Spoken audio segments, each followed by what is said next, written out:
Welcome to Tabletop Tommies. In this week's episode, we're talking about the latest Armies of book released from Warlord Games, the Armies of Imperial Japan. And in what's becoming a bit of a pattern, to me it feels like the strongest army book yet. There's some really strong units in there, there's some really interesting attempts at theming, and some really, what I would say, rogue entries. But to help me go through it all, I'm joined by someone who's been on the podcast before, so a lot of you will already recognise him. And he's been playing Armies of Japan since V2. The other reason he's a great guest to talk about the Armies of Japan is he's also a bit of an international sports star, having played at the WTC, World Open War, and most recently the Spanish Masters. Welcome to the podcast, Ben. Oh, thanks very much, Johnny. I've never been called a sports star before. I didn't realise that we have athlete status playing bolt action, but that's great. Well, you've got quite a few caps for your country now, haven't you? I've got caps, yeah. That's what I was saying down the pub. So, Armies of Japan, talk us through your history. Was it the first army you collected? No, it wasn't. I started at Aldershot with Pegasus Warlords. Shout out to them and to Andy in particular. What did I start with? I started with Chindits because they're cool. I just love the models. And then I was like, you know what? I want to be a bit different. I'll go for Australians just because they're interesting. And I was attracted to the flames. I tried a couple of tournaments with Australians, and I did struggle, mostly because I wasn't very good, but also Australians are quite niche. And it was Mr. Phil Brewer that needs a massive shout out. We were talking at the Welsh Nationals, about 2 years ago, and we were talking about different lists. And Phil was like, you know what? I think Japan is the way forward. Give them a go. So I did, and he very patiently tutored me in the ways of Japanese warfare, and gave me a lot of time and coverage. Also, shout out to Alex Bundock, who was a local at Pegasus Warlords, and his pod with you guys about V2 Armies of Japan really inspired me and gave me a big kick forward into what units are good, why would you take this over this, how would you use that. So today it's great to be paying it forward a little bit. I doubt the insights will be as magnificent as we experienced back in the day. But that's how I kind of came across Japan and got into it, and have played pretty competitively with Japan since. Yeah. Well, we're also at a very different point, because when Alex was given his insights, he'd had a lot of V2 time to really test stuff out. Here, where we're looking at the units as they're being released. Obviously, we're going to have a little game after this, and then hopefully we'll get that recorded, get it released as a battle report. So a lot of the ideas we have here we'll be able to test in the field, but a lot of this will be pinch of salt because it's based on our initial sort of gut feels with a little bit of playtesting thrown in, isn't it? Yeah, absolutely. And I think it's fair to say we're both pretty competitive players, and so I guess we'll focus on this more from a competitive than a thematic perspective. I'm particularly interested in, can Japan now win a grand tournament, a 2-day event with more than 40 people that I don't believe anybody has yet? I might have that wrong, but I don't believe in the UK anyone has. I'm sure worldwide. I think you're right. I think no one has won a 2-day big tournament with Japan in V3 yet. And but I think this is the book for it, to be fair. I think this is a really strong book. Yeah, here's hoping. I mean, I came second at the English Open and second at Beachhead, but always the bridesmaid. So here's hoping that this can twist our luck. But chances are, maybe one of the viewers will beat us to it. So good luck, everyone. Maybe. Well, we're going to do things a little bit differently as well in this episode. We're going to, as we go through the units, because Ben's such a competitive bunny, he's very keen as well. We're going to rank the units on a tiering system, which I imagine will spark a little bit of debate in places. But I think before we go into that, should we start with the national characteristics? What national characteristics are we getting in V3 Armies of Japan? Absolutely. Best place to start. So we'll recognize Death Before Dishonor, Gyokusai. Great special rule. All infantry and artillery are fanatic. Infantry can't be tank assaulted. Something to remember, if if your artillery piece is assaulted by a tank, the gun is destroyed, but the crew can always run to another gun 12 inches away. So the Japanese crew, they always survive and they run to another gun. Another reason to keep your artillery within 12 inches of each other. But yeah, no change there. Still a really strong rule. It's part of what makes Japan so fun to play. You can't pin them out. They ignore modifiers for morale tests. you don't want to get too close because in close combat they will just eat you even if you're going to win eventually because they don't give up until the last man. They'll take more bodies with them than they would normally. So it's why I love playing Japan and it's why I still assault in V3 because of this rule. So yeah, great special rule. It's brilliant. My problem with it is we've very clearly had a philosophy of no free stuff in V3.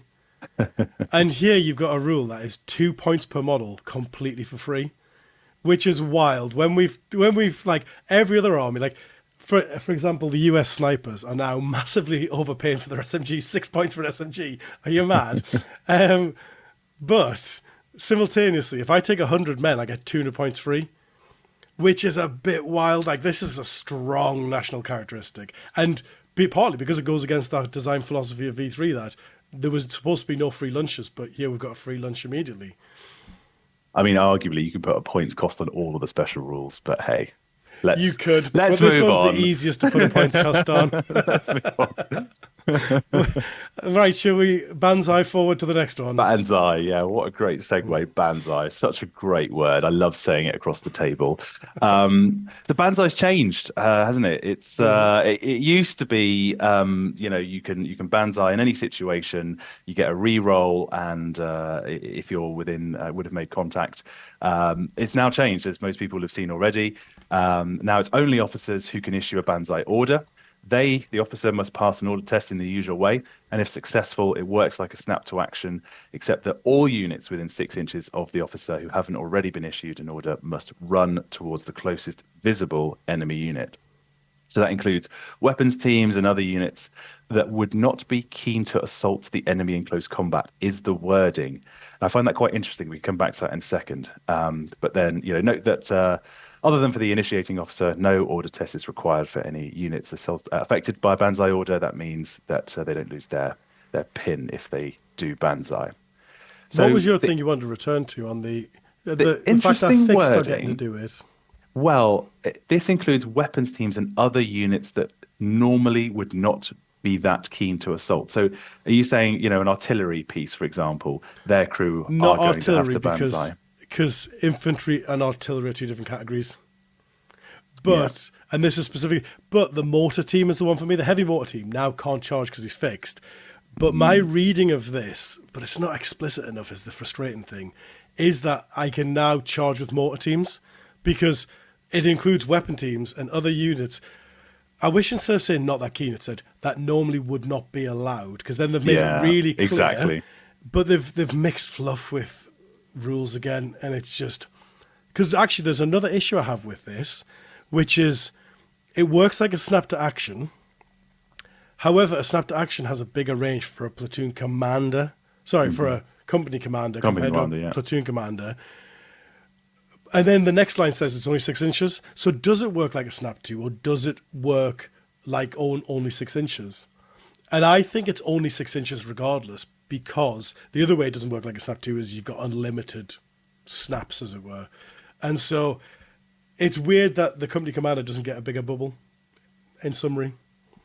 Yeah, I mean, I read the 6 inches as part of that, with the following exceptions, even though it is a new sentence. But yeah, you could argue that it's a different type of command, blah, blah, blah. So yeah, 6 inches works for me. The thing is, we just shouldn't be having this conversation because it should be clear, shouldn't it? Like, it should be crystal clear that, like, any unit that can be snapped gets to Banzai. Like, you just write it in that way. And it's. So I don't really understand why we've immediately got weird wording. But what do you think, anyway, from a games mechanics perspective? Yeah, I'm go not that for it. smitten.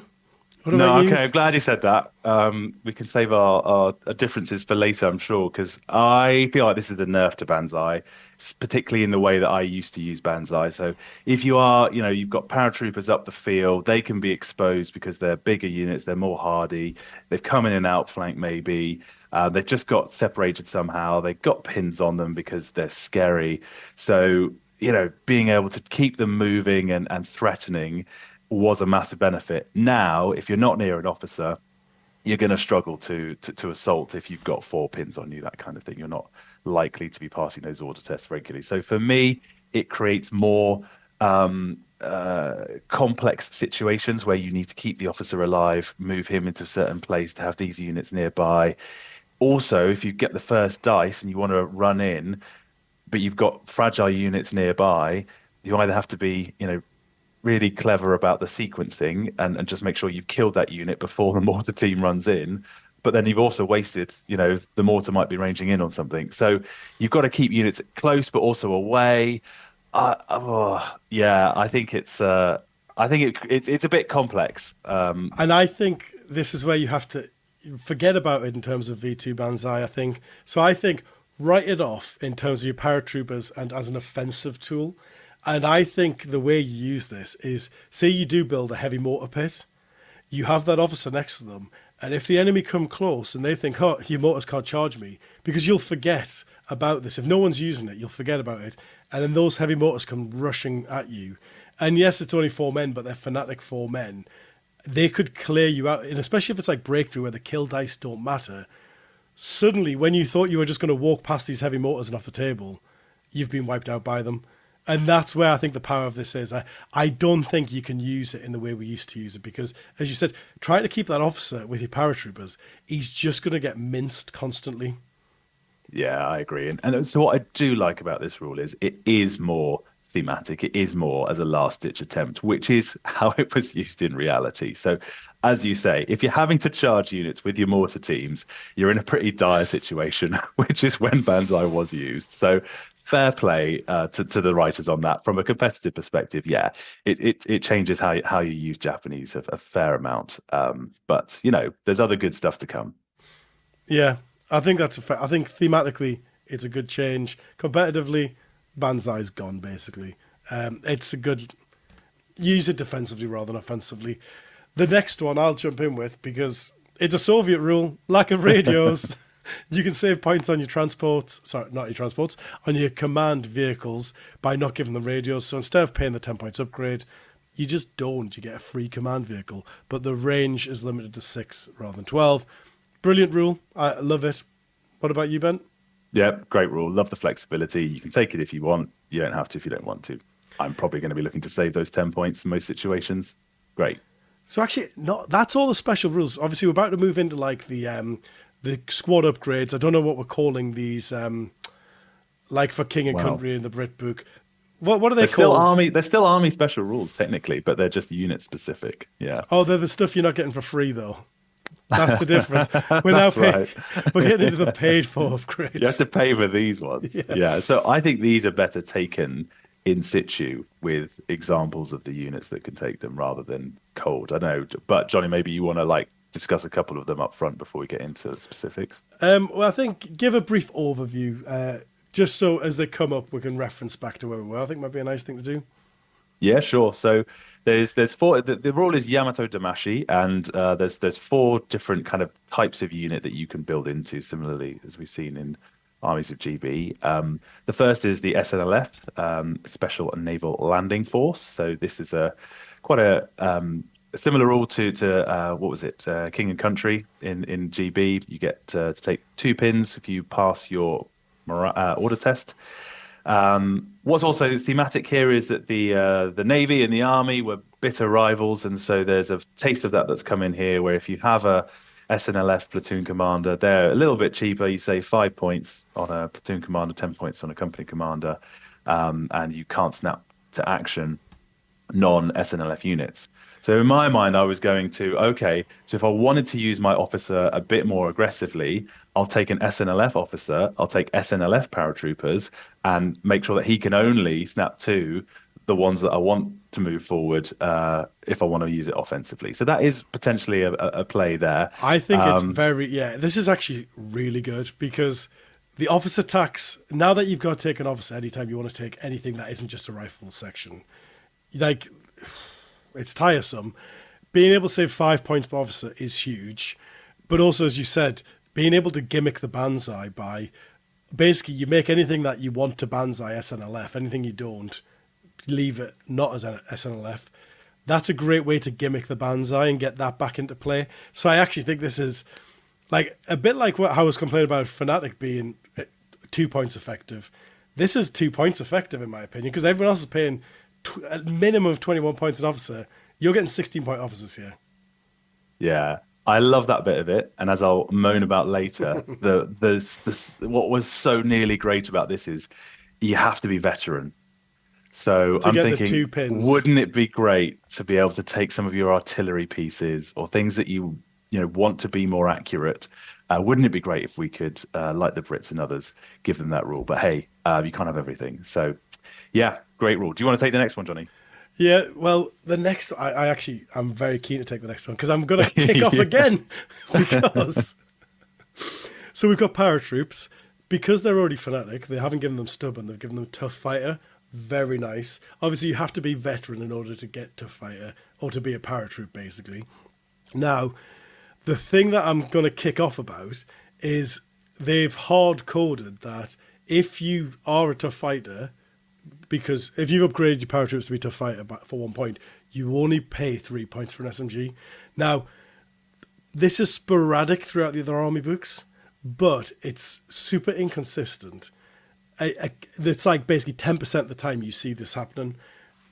And it's really frustrating that they're getting another points perk here. Because, like, say, for example, the Soviets, if I make something naval, it's still 4 points for an SMG. So you've got the same tough fighter, but I'm still having to pay 4 points for an SMG.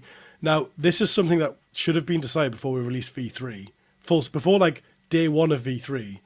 This should have been a philosophical decision, like, from a games mechanics perspective. Are we going to make people pay twice for tough fighter? And if we're not, every single army book shouldn't. If we are going to make people pay, then the Japanese shouldn't get a point reduction. And I'm going to step off my soapbox now and yield the floor to your opinion on this. I don't.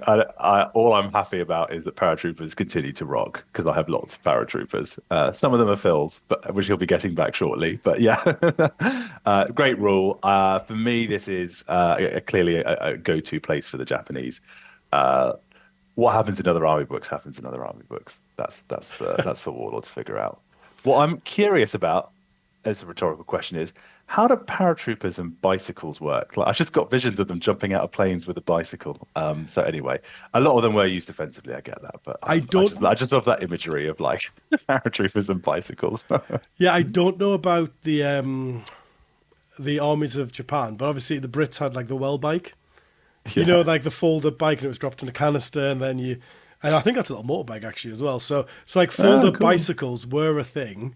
Yeah. Um, I don't know much about the Pacific, to be honest, to know exactly what their fold-up bicycles look like. But surely, it's it's weird that, like, I guess actually it's not weird, but the fact that the machine gun and motors don't get access to the bikes is because that actually would have been quite cool to like rush your heavy motors forward on bikes into just the right nest, and then you throw the bikes over the side. Yeah. Jungle fighters, then Ben. What do you reckon, jungle fighters? Oh, this is a big one, and I think this is one we'll probably have some differences of opinion over. So the rule is, as all the others, sorry, as the other two, you have to be veteran to take this rule. But it's 3 points, and you have to take all three of these special rules for 3 points. Behind enemy lines, which is the -1 for coming on from outflank. Ambush tactics, where you can start the game in ambush, which used to be a rule Japanese wide in V2, and fieldcraft. So the reason you take this, in my opinion, is for fieldcraft, which is one of the best rules in the game for units. But I feel like you're having to pay for it for 3 points, which feels expensive. That said, what you can do with it is cool. The units that can take it maybe lack a little punch. So I think it's expensive. That said, any other army, if you were to say you can have fanatics with fieldcraft, with ambush, with behind enemy lines for only 3 points, you'd take it.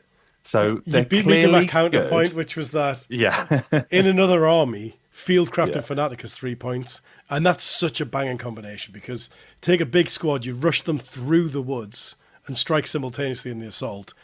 It is really good. The problem is it can only be on the veterans, so these are getting to very expensive squads. That's the issue. And as we'll come on to, it's the units that can take it. Would you have them over paratroopers? I think will be an interesting discussion we can have. Shall we move on to the next rule, which is weird because The the best next. rule in the book, mate. It's the best rule in the book. What are you Well, talking can I tell about? you why I think it's weird before we get onto it? Because it's home defense, but I mean, unless I missed something, at no point were the Japanese home islands invaded in World War II, I believe. I think that's correct. And so, and so, when does this They rule never apply they never thematically? actually fought. Yeah, a lot of the Yeah. home defense units never actually fought. I think the closest was Okinawa, and that was different. So So yeah, this is a bit like the Dad's Army rule, basically, where it's like it's a rule for like exactly. Yeah, it's the thematically Dad's army. it doesn't apply. Like unless you're playing sort of like what if scenarios, which is just a little bit weird. Russell, I think, highlighted that to me as a bit of a weird quirk of this and of Brit's Yeah, book, and I just wanted to throw that on because when he mentioned it, I thought, you know what, that is such a weird thing to have a home defense rule for a nation that never fought on home soil. yeah. That said, the way in which this rule applies to a specific unit is quite thematic and accurate. But yeah. What does it do then, Ben? What does it do? So it's for inexperienced guys. It can apply to officers. So you get green and you get unpredictable. So green we know about. Unpredictable means that you roll a d6 anytime you fail an order test. On a 1 to 2, you go down and then take d3 pins. 3 to 4, you go down as normal. 5 to 6, you have a little run at the nearest visible enemy unit. And if you make contact, then you have a little Barney. So it's not a great rule. It's a rule that gives you less control, no upsides really. So yeah, it's one you would try to avoid competitively. Well, I think if, and this is where we're going to have to get into the units, if we have inexperienced tough fighter fanatics, then it has potential if they're unpredictable because you want to just rush them forward to get into combat, these 12 men. Hmm. If they've lost their fanatic for some reason, or they're not tough Or they're tough fighter, fighter. then we might not want this rule on them. And so maybe it's a little bit of a spoiler for people at home there, but this could be a good rule in my opinion, but potentially also would be a terrible rule on most nations. Let's move on. Should we have a look at the Quartermaster's quartermaster's doors. stores? We've actually got some interesting stuff here. Yeah, we do. We I'm do. Do you excited want to? about this. Yeah, it's fun. A little box of fun. I think the first one's the best one. Do you want to take that one? Yeah, the first one is the best one. Like this one is, I prepare yourself for another kick-off about this one in about 5 minutes' time. But in the meantime, I'll just tell you what it does. The Shin Gun Toe. So the Shin Gun Toe gives you tough fighter. It's a sword. For those of you who don't know, it gives you tough fighter. But if you already have tough fighter, gives you an extra attack, which is pretty banging as a rule. I'd say. I assume you agree that's an excellent rule. For me, it's a fabulous rule. And as you might be about to get onto, that wording about if it already has tough fighter might be an issue later when we get into the sequencing of who gets armed with what. But fantastic rule. If you combine that with the paratrooper rule above, for example, or you've got an officer with an SMG, that officer or the NCO of your paratroopers is now getting 2 tough fighter attacks. Absolute beast in close combat. Obviously, only against infantry or artillery, but phenomenal rule for 1 point. Yeah, excellent. You then got the knee motor, the Type 89 grenade launcher. Basically, all it says is that light motors can shoot at a lower angle, so 6-inch minimum range rather than 12. Not much to highlight there, so I think we'll just move straight on the battle flag. Actually, on that one, Oh, there's a nerf. The knee mortars must be used against the same target.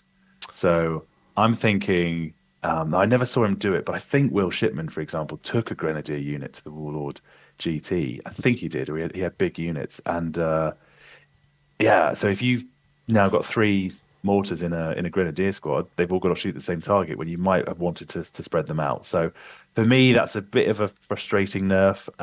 I never liked the light mortar that much. I did try it a couple times. I found it frustrating to play. Phil found it frustrating to play against. So we kind of just scrapped it. But yeah, the other issue with this is the cost, which we'll come on to later. But yeah. for the additional cost, I think this is a nerf. That's a massive nerf, yeah. That is, I'd missed that made you do that because the price is too high to all be targeting the same thing. So Terrible. Yeah. Good catch. The next one is the battle flag, which gives you +1 to your morale if you're within 12 of it. It's like the Soviet flag. It depends how much it costs. I presume it costs 20 points because the Soviet one does, but find out in a moment.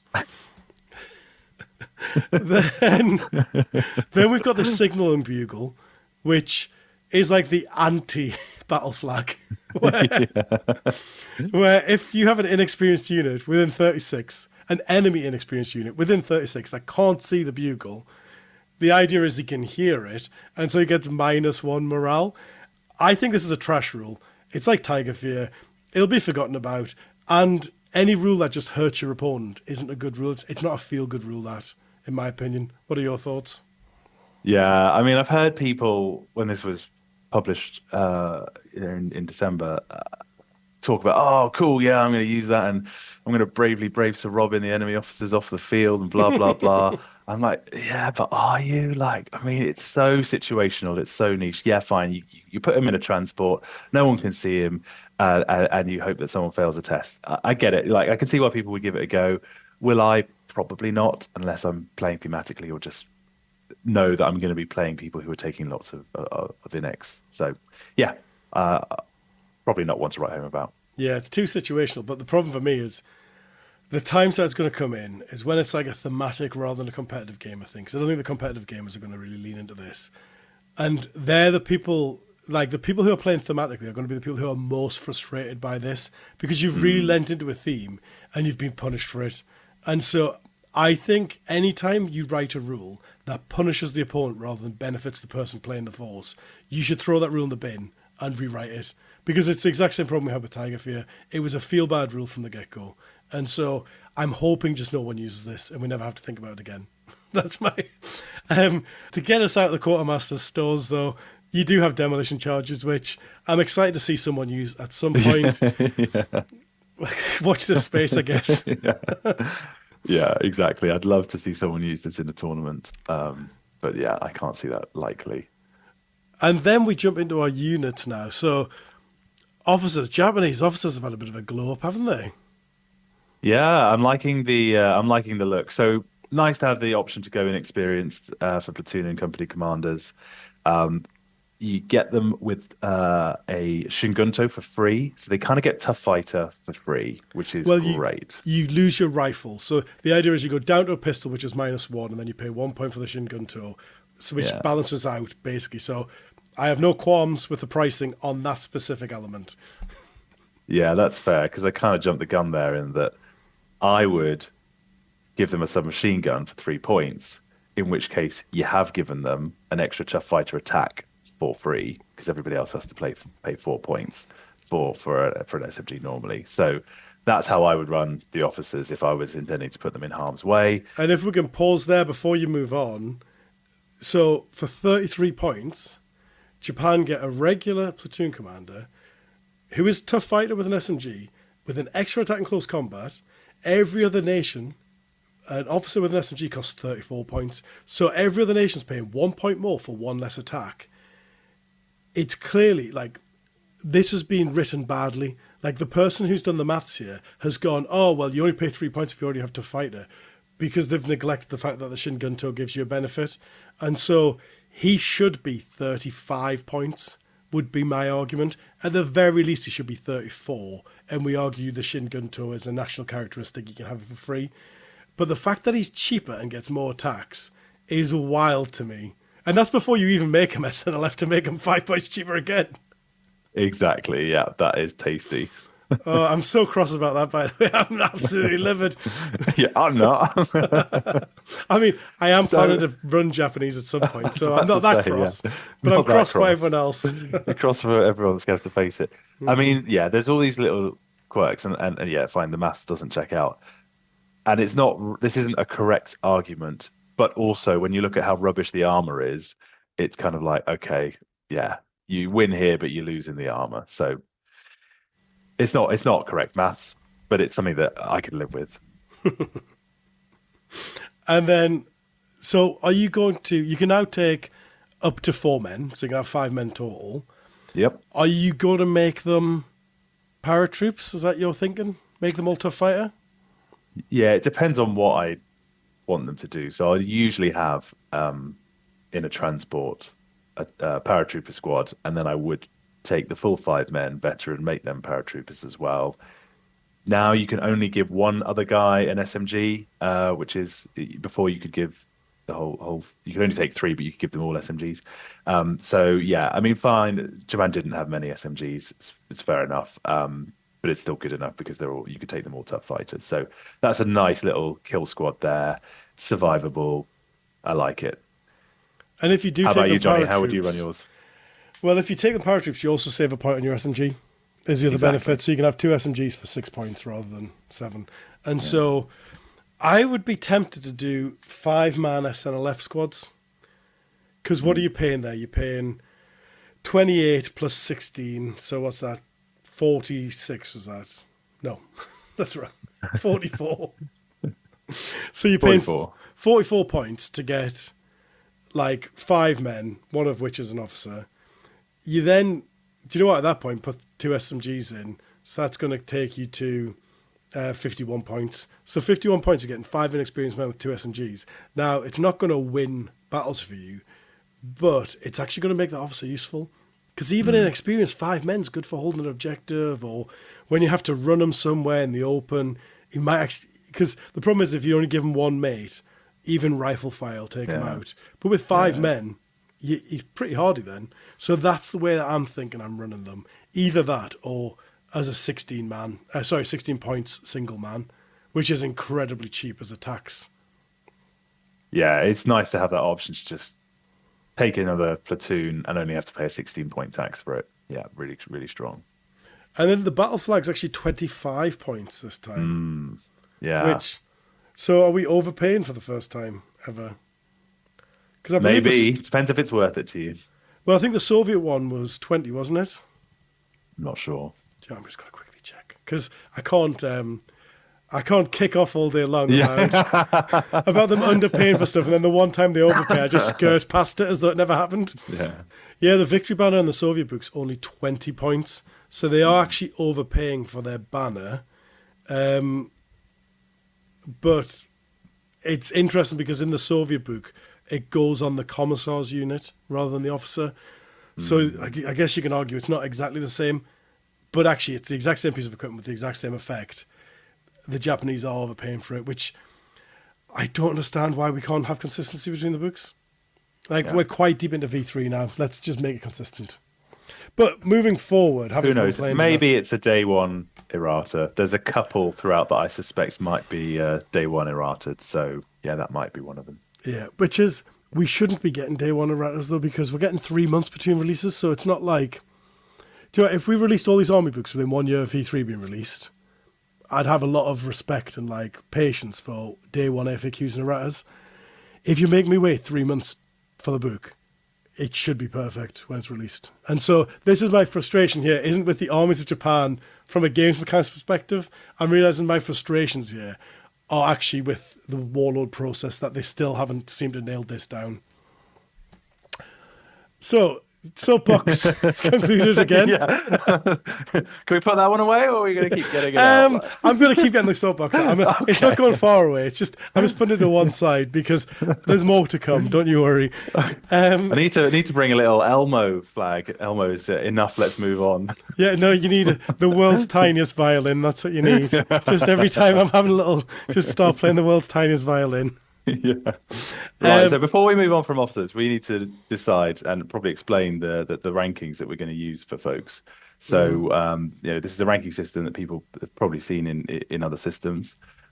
So S tier units in this tier are considered the absolute best in the game. Overwhelming strengths, minimal weaknesses, potentially game-breaking abilities.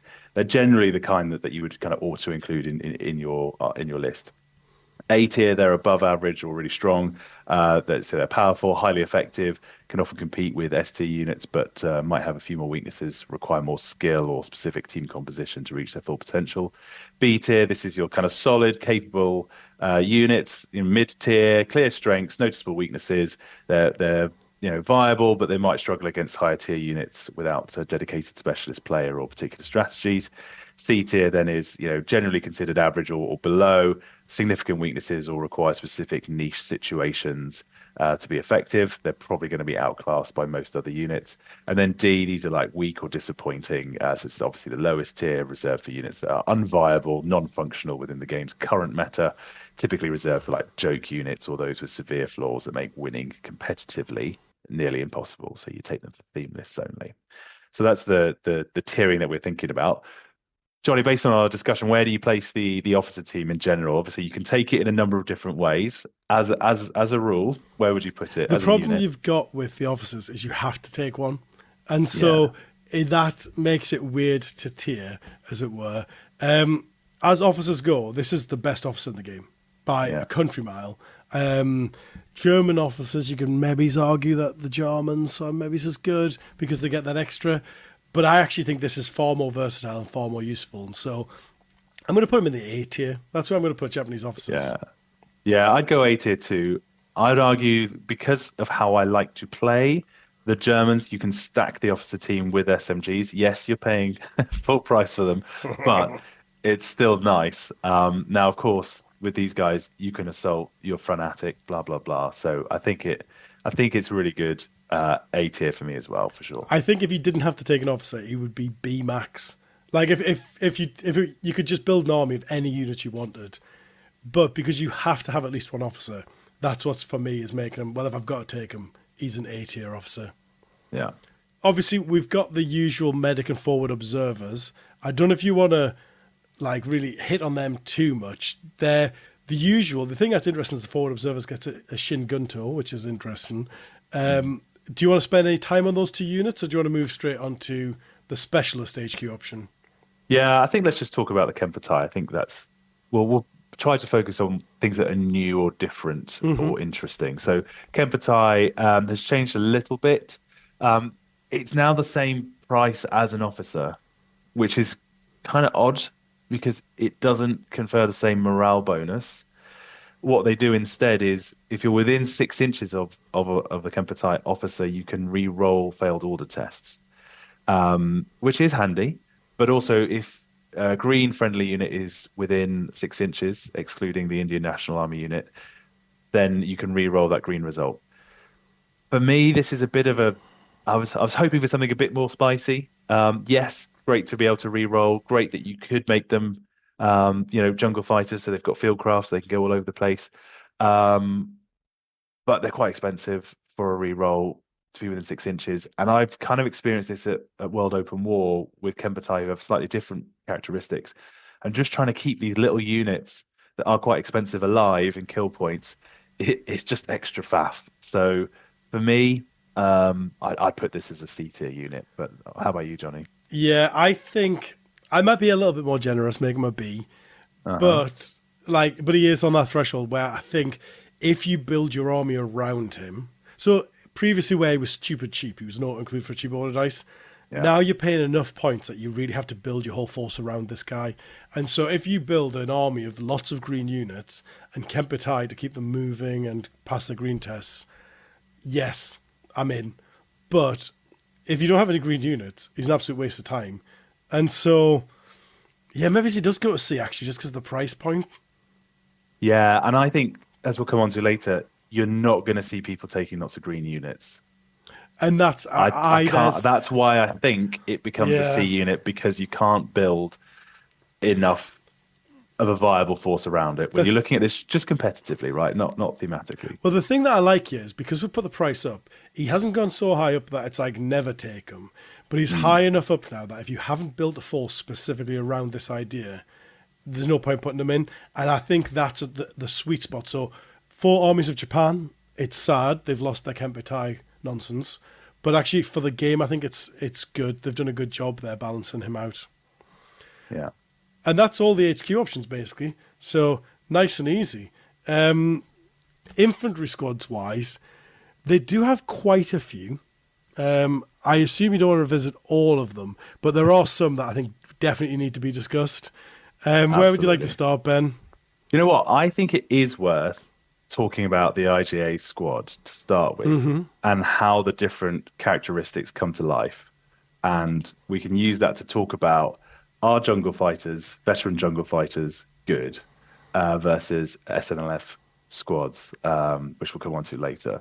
So I think as a way of kind of comparing the different units, one thing that's interesting is because of the unit size you have to take for the IJ infantry squad, it's probably not going to appear that often unless you want to go, really big squads, a la Will Shipman.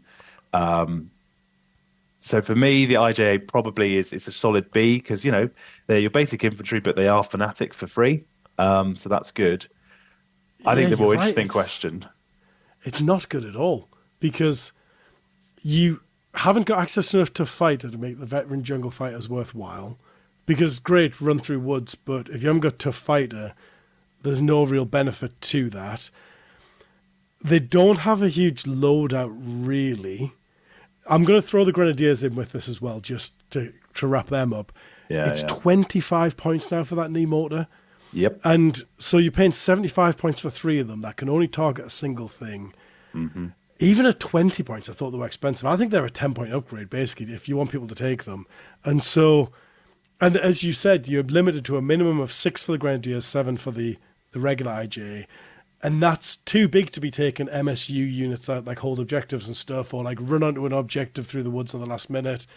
And so, yeah, I think you're right. I think, why would you take IGA unless you're like pushing a specific theme? Yeah, so I think you take IJA if you want to run the jungle fighter build, and I think there are people who will, and I think they will do okay with it and probably still win with it.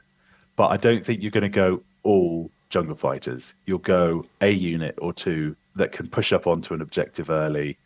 Now we'll come back to that. Why would you do that over scouts? But there are tactical advantages.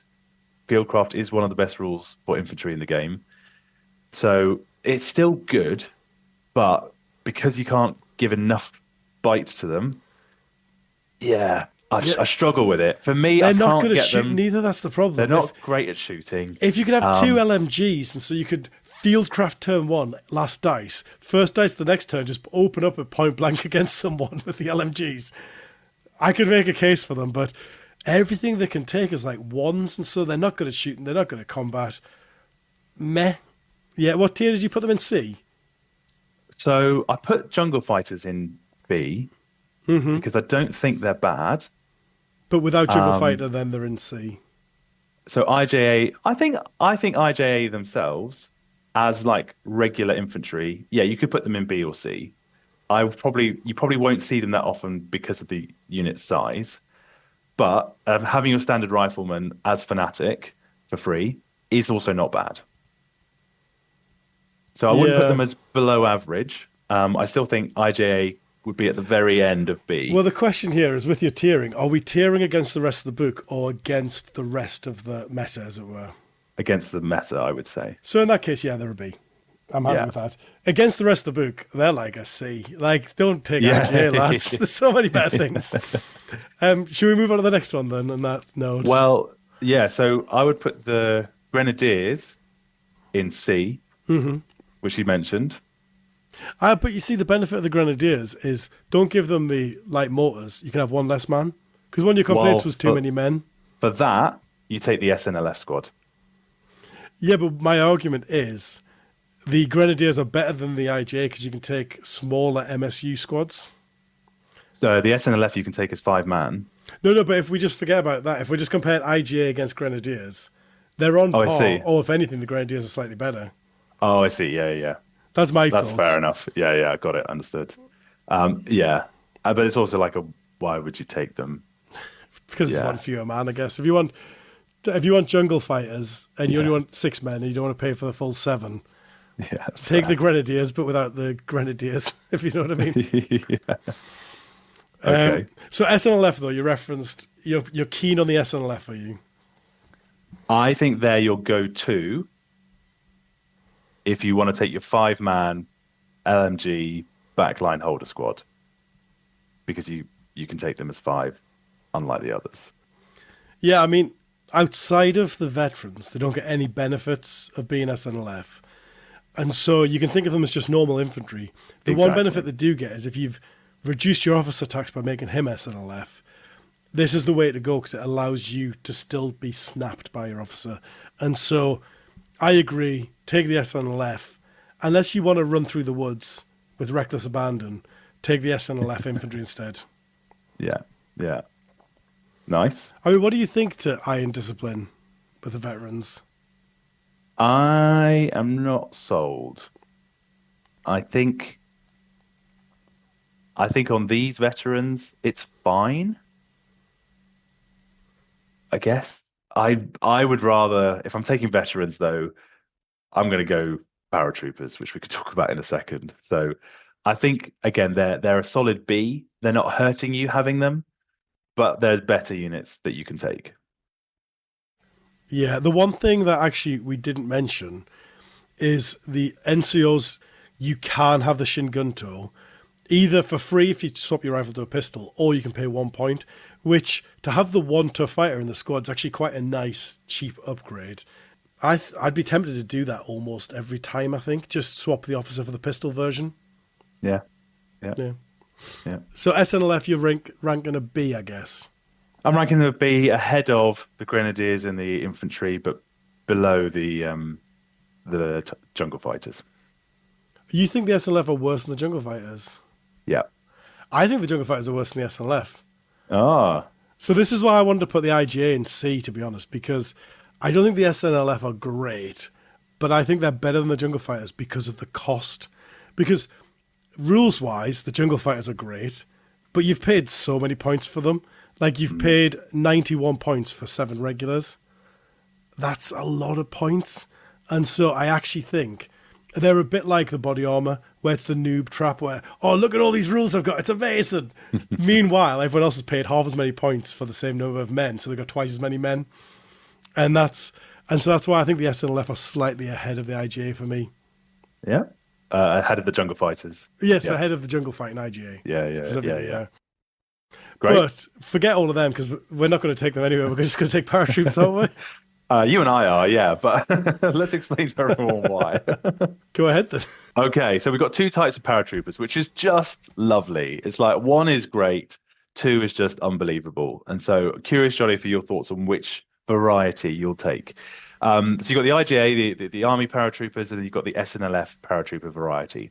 Um, Pretty similar loadouts, except that the SNLF version come with Iron Discipline, of course, because they are veterans. So they are a point more per model. They're all tough fighters, and the NCO and up to 2 men can get SMGs for 3 points each. You can then also give the NCO a Shingunto, which of course you're going to do. So now you have your paratrooper squad who's got 4 tough fighter attacks in close combat because the NCO will get 2, and the other 2 with the SMGs contribute as well. So you've got a nice little death squad there, really scary, full of punch. If you want to make the pain last longer, you can upgrade them to Juretsu, which is giving them the outflanking rule behind enemy lines, essentially. So they ignore the -1 for coming on, and they remain fanatic even to the last man. Do they not just get Jiretsu? Because I can't. No. Oh, it's 2 points. Yeah, it's Oh, two great. points per 2 points model. for model for behind enemy lines. Are you And mad?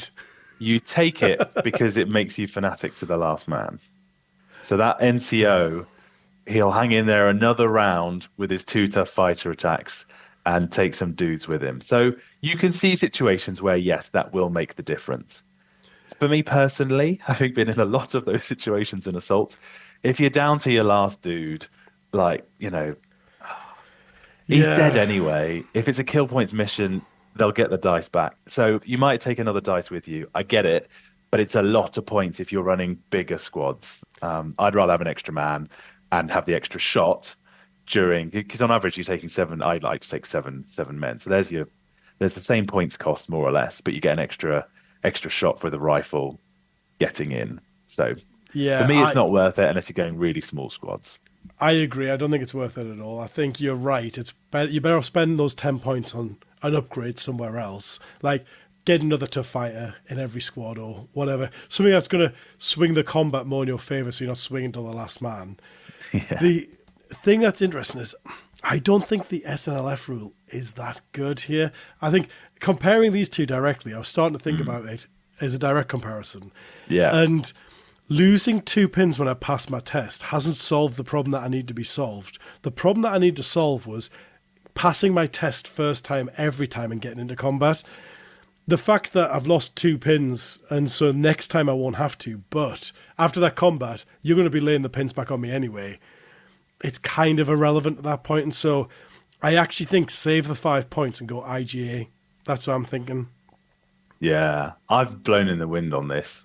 I started off with like IJ clearly the way to go. It's not worth it. Like, and then I thought about it more, and I was like, the number of times where the pins rack up because they get a bit isolated, and they don't die, but they just get pins on them. And if you're on 3 pins, you've got 50% chance of passing that test without an officer nearby. It'd be nice to just have 2 off, and then they're a threat again. But I think you're right. I think it's too situational for the extra points. If you're gonna struggle to pass the test, then you have to use the units differently. And so I think that the Yeah, IJ you're is going to the have way to do a go. rally or stay down anyway. Exactly. Yeah, And yeah. actually, I think in V2, if we'd written this book for V2, where rally was removing D6 pins plus the 1 for passing, to guarantee a minimum of 3 pins removed would be brilliant.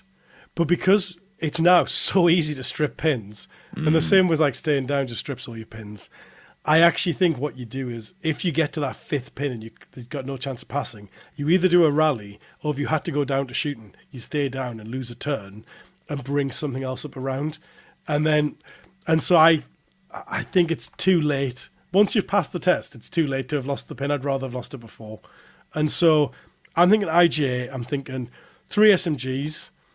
And then, do you know what I might even take the 2 rifles off and make them pistols to make it a 7 points upgrade. So 77 points. That's pretty good, isn't it? It's For very good. 5 tough fighting fanatics with 3 SMGs. Yeah. It's as you might say, dirty. It's proper whacker, that is. I don't think it's But like S tier. I think it's A tier. That's what I think. you reckon? For me, this is solid S tier. Nah. It's just good. It's not like unbeatable. What was your definition of S tier? Like potentially game breaking? Best in class. Best in class. I don't think this is best in class. You reckon? I think these Nah. are some of the best infantry in the game. I think it's very efficient. Do you know what? It might be. I'm going to reflect on it, but I don't think it's S tier. Like, right. I think if people don't bring them, I'm not thinking, what an idiot for not bringing them. Do you know what I mean? Which is, there's those S tier units where, in V2 was a great example of this, where if you went to a competitive tournament with the Brits and you didn't bring some Gurkhas as your close quarters protection, you were like, why did you bring the Chindits for your close quarters? That was foolish. You'd have brought Gurkhas. And I don't think I'm going to be having those same thoughts quite with the paratroopers, but we'll see, I guess. We'll see. Yeah, yeah. For me, these guys are S tier.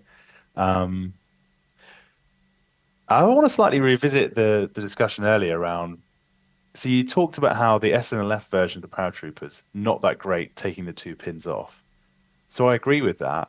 And when you think about our other tiering of the jungle fighters versus SNLF regulars, or SNLF with the special rule, I still think the jungle fighters are better because of the tactical flexibility of being able to get where you need to go and surprise people is worth more than being able to pass to take 2 pins off. So I think I think we should move jungle fighters up.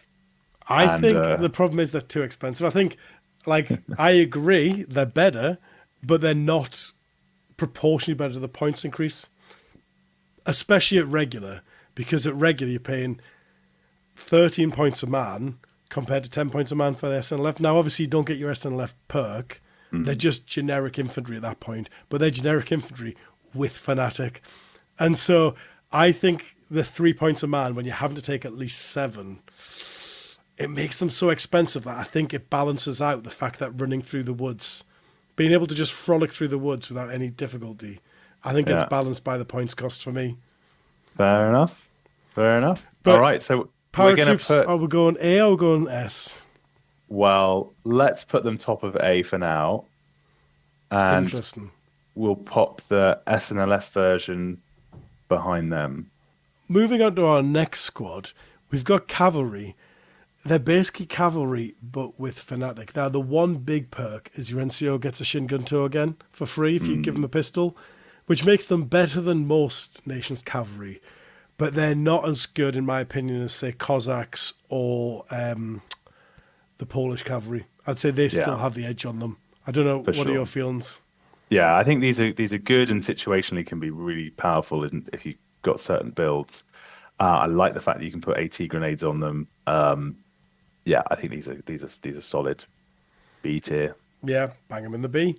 I am sad that we didn't get the V2 Manchukuo where you could dismount them and they were still tough fighters. It was glorious, but sadly and rightly not to be. So, If you pay the points for it, I have no complaints. would you rank these higher than the SNLF or lower than the SNLF? I think they're better than a standard infantry choice. I think Like, so these are too. better than 5 regular cavalry are better than 5 regular infantry. Yeah. And I'd say the only reason you wouldn't do it is for the points, if you see what I mean. Okay. Then, I don't know what you want to visit next. Do you have a Yeah, I think let's talk infiltrators. There's two infiltrating units that we could probably talk about kind hand of in side by hand? side. Yeah. Should we start with The old war dogs, the doggos? Yeah. the dogs of war. Yeah, they're amazing, aren't they? Like, it's silly. It's so good. It's so silly that you pay 13 points for your veteran, you pay a point to be infiltrator, you pay a point to be tough fighter, and then you get that rule that no one uses anyway, which is you get to spot things at 24 inches because your dog can smell them, I guess. Yeah. The benefit is you can have 4 war dogs as one Mm, squad, which is nice because that means you've got a 4-man tough fighting squad. You can then reduce their cost by 1 point per man to give them a pistol. I actually think you might want to keep the rifles because I think the benefit of yeah. these is to put a Yeah. pin on early doors. Now, the one thing you have to bear in mind is you can't take this as your mandatory option. So you can't take like 4 units of these in a rifle platoon, but you could take 2 if you wanted, which would be quite nice. What are your thoughts on the dogs, Ben? You keen? Big Yeah, they're dogger? just so economical. You're just paying 2 points, as you say, for two of some of the best rules. Um, 4 man is just big enough to make them viable. Yes, they're going to struggle against the Soviet scouts, but against most other lists, they're a great forward deployer. So love them. For me, they're A tier. Yeah, they are definitely. The big benefit of them compared to the scouts is they're all tough fighter. So this Yeah, is the compromise. The scouts are the same cost at base, 15 points, but they don't come with tough fighter. And if you want tough fighter, you have to pay for SMGs. So basically, the scouts are actually, let's say we give them 2 SMGs, then you're paying an extra 2 points a man, which makes them 17 points a man. So scouts are more expensive, but they're more effective in the shooting, but less effective in the combat. I think they're better than the scouts, personally. I think they are. Yeah. Depending on how you're using them, obviously. I think if you're planning to use them for shooting, not really. If you plan to use them to go and camp an objective and just be bloody annoying and hard to shift, very good. Yeah. So are you seeing these as higher up than paratroopers or lower than paratroopers? I think they're better than paratroopers, but obviously Yeah, I thought you'd say they're that. close to my heart, this particular Yeah, unit. yeah. This is where we get a difference of opinion. I'll since it's your show, I'll pop them above for now. Do you not Um, think they're better than paratroops? Do you think the paratroops are better? I mean, this is the earlier point around. It does depend how you build the rest of the list. Yeah. Economically, yes, they're great, but would I rather run into a bunch of war dogs or a bunch of paratroopers? I'd rather run into the war dogs because the units are smaller. They are economically better, but the fact that you can go bigger with the paratroopers, for me is just great. Yeah. And And then, you've got the Shingunto, so you get the extra attack from the paratrooper, right? They're just yeah. scary. Yeah, Yeah, I guess so. That's a good point, actually, that you're not getting. With the dogs, they don't have swords. yeah. So you have lost a little bit. The other infiltration team, the Senyu, is that how we pronounce that Se one? Senu, yeah. Senyu, again, 15 points veteran, so you're paying 2 points. You're getting infiltrator, and that's all you're getting, I believe, for your 2 points on this occasion. But you can do the NCO sword trick again. So you can give them a pistol and a sword for free, or give them a rifle and a sword for 1 point. Before we go into the options, have I missed something here that we're paying a point for?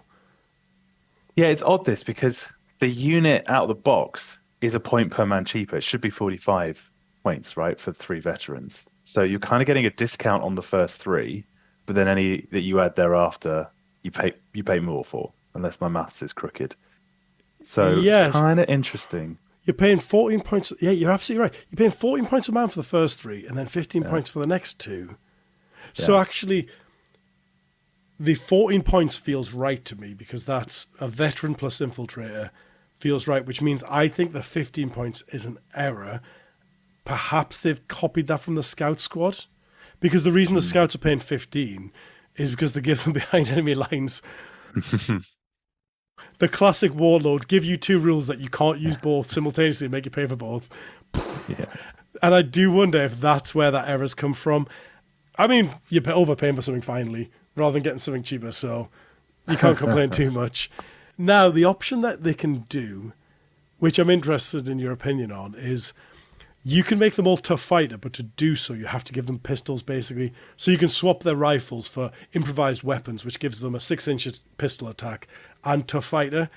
I actually think that's quite a nice little option. yeah, that's exactly where I went. I was like, yeah, I'm doing that. I'm giving the NCO a Shingunto, and it's sit on an objective, come at me, bro. Like, I'm just going to be difficult. You're not going to get too close. I think that's the play. Others might, feel differently, but that's exactly what I would do. Yeah. I mean, if you want to go cheap as chips, just as like an anti, let's say snipers weren't rubbish, um, you could take three men for 40 points and have basically three pistol guys, and the NCO's got a sword, and then they just run around chasing other infiltrators. The problem is, most of the infiltrators we're seeing now are squad-based infiltrators, not individual men. And so I think you want to be doing the five-man option. As much as overpaying by 100%. 2 points is annoying, it's Yeah. the only time you're ever doing it in the army. Just overpay. Yeah. I think so. They're so good for what they can do, and that's why I think, these guys, you're tossing up between these guys, overpaying for these guys a little bit, or overpaying for fieldcraft on the tough on the jungle fighters to get them, moving up the field. I go for these guys, and then support them with either the cavalry and or some paratroopers in transport. And Yeah, I think that's that's a the way to build it. tasty build.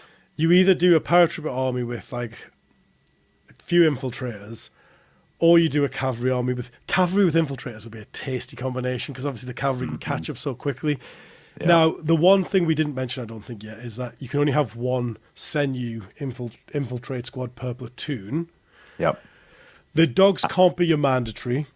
Yep. But actually, I think if you are doing that thing we've just talked about, where you're doing, let's say, cavalry with infiltrators or paratroopers with infiltrators, maybe you don't want to take both anyway. If you're Mm. going that route, are you taking war dogs or are you taking Senyu? Good question. Stay tuned. I have an opinion already, which is I think war dogs are better because you get to be tough fighter and keep your rifle. Yeah. I like the tough fighter and the rifle. I'd be nervous about the small squad size if I was maxing out, but if you can get enough of them in, and I haven't actually built that build fully out yet, I toyed with it. Yeah, good call. Because also, I don't think the additional men in the Senyu gives you enough extra men to really make much. You were talking 5 versus 4. I think you just Yeah, go war dogs. If you're using them to sort of like push objectives early or counter infiltrate, just take the war dogs. Don't worry about the Senyu. yeah, Cool. interesting. Good Um, call, Johnny. S tier for both of them then? No, I think they're S tier, man. no, I don't think so. I think about Soviet scouts. S for scout. Okay, so which one are you putting up? You're putting War Dogs I think they're both S as tier, but I think war as the dogs are better. highest. Yeah, Yeah. okay. Because I think Fine. they're so point efficient. Because the thing we didn't even discuss is the fact that you've pushed them forward on the objective. You go down, you're getting +1 cover. So my counter argument is I fail to see how the Senju in particular are S tier when you look at what Soviet scouts can pack. What are you seeing that the scouts have that they send you don't have?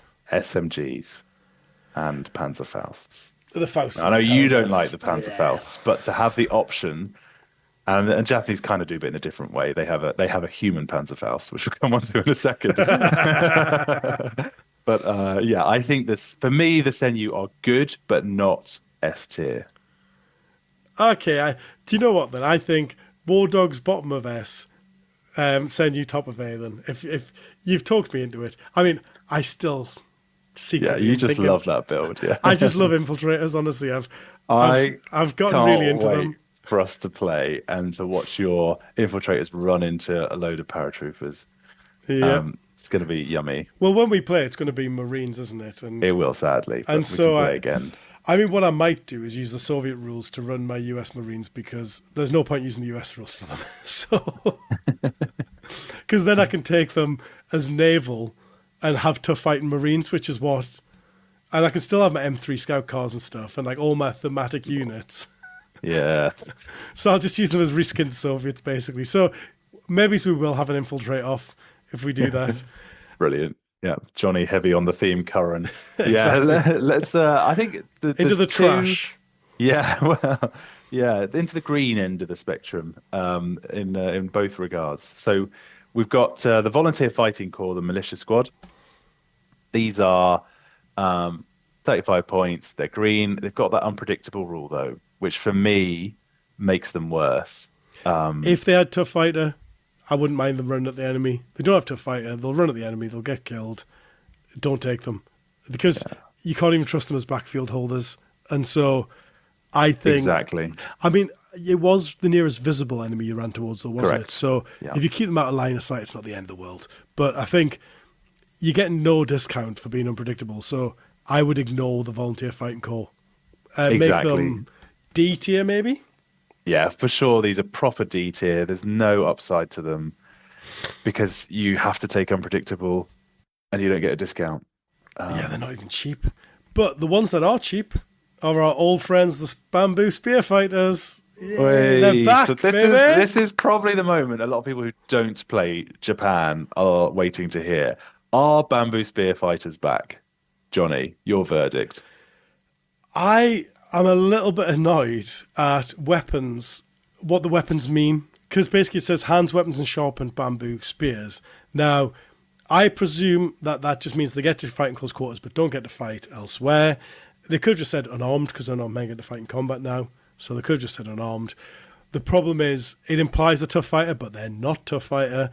They're green, they're unpredictable, and they also don't benefit from death before dishonor, which means they're not even fanatic.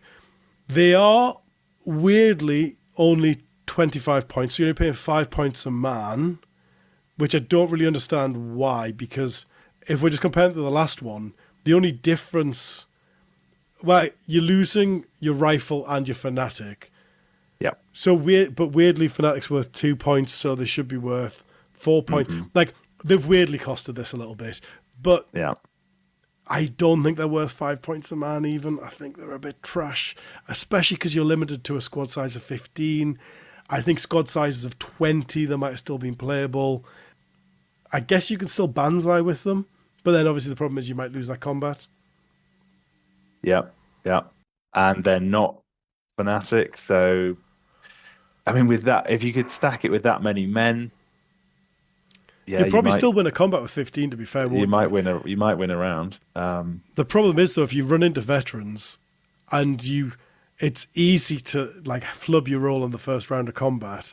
And if you haven't got tough fighter to help balance the odds, and you haven't got fanatic to help balance the odds, there's a chance you just lose that big blob. I also think, and this might be controversial, but I don't think they're that fun to play with because you've got so many models to push around the table. Yeah. For me, it's the unpredictable piece that kind of is the nail in the coffin. Yeah, yes, the losing the Fnatic is bad, but when you just throw a lot of dice, you're probably going to kill stuff, right? Yes, you might lose some Yeah. guys, but throwing 15 dice, even against veterans, that's you're getting your points back. But it's the unpredictable nature, which means, if I get a pin and I fail this test, they're going to run somewhere I don't want them to run. And you could be running into guys in defended obstacles and blah, blah, blah. And all of a sudden, anything that causes you to lose control, for me, it's a nice cheap unit if you need to fill something, but it's not one that's going to win you the game, in my opinion. I'd love someone to prove us wrong, though. Yeah, for me, they're not back, but I'm sure someone will try it and prove us Oh, wrong. they're gone. They're like D tier. I think the only way you can play them is to do like I don't. Did you used to play 40k? Yeah, third So like edition. orcs, you used to get the grots, and you could build a grot army with like 100 grots. Doing it like that, where you take 100 of them for 500 points, and just basically spam the field, has potential because it's. I mean, you could take 10 units, 100 and what's that? 750 points, 150 bodies. That's going to be hard to shift. They're full strength, so you could even outflank them if you really wanted. Yeah. Just the wave upon wave. A lot of armies, are going, especially those like elite veteran armies that don't have many shots, you might be able to catch them on the hop, but it's going to be a really hard way to play, and I don't think we're going to see competitively because of the time it would take to push 100 to 150 bodies around the table is going to be difficult for tournament play, especially because it's going to be really easy to bottleneck them, just because of like you're going to physically run out of table to deploy them, aren't you? Yeah, I mean, it is super scary. I played Manuel at WoW, and he had, with very different rules, this build, and the board control that you get is great. And he was able to outflank them because they're at full strength and all of that good stuff. Um, so yeah, it is scary. I just think you can, because you have to charge nearest visible, you can bait, with the wrong kinds of units. I think that the unpredictable rule here can just lean in your favor, where you just decide to fail order tests. You're on Yeah.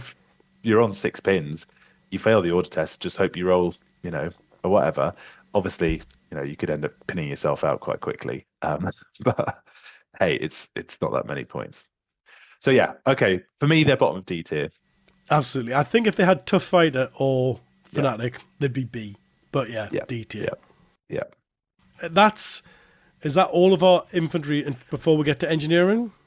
Yeah, I mean, there's the Indian National Army squad, which I think, is like a normal squad, except that if they end up fighting against any units of Indian nationality from the Allies, it makes the opponent fanatic against you. So for me, these are D tier because why would you take them?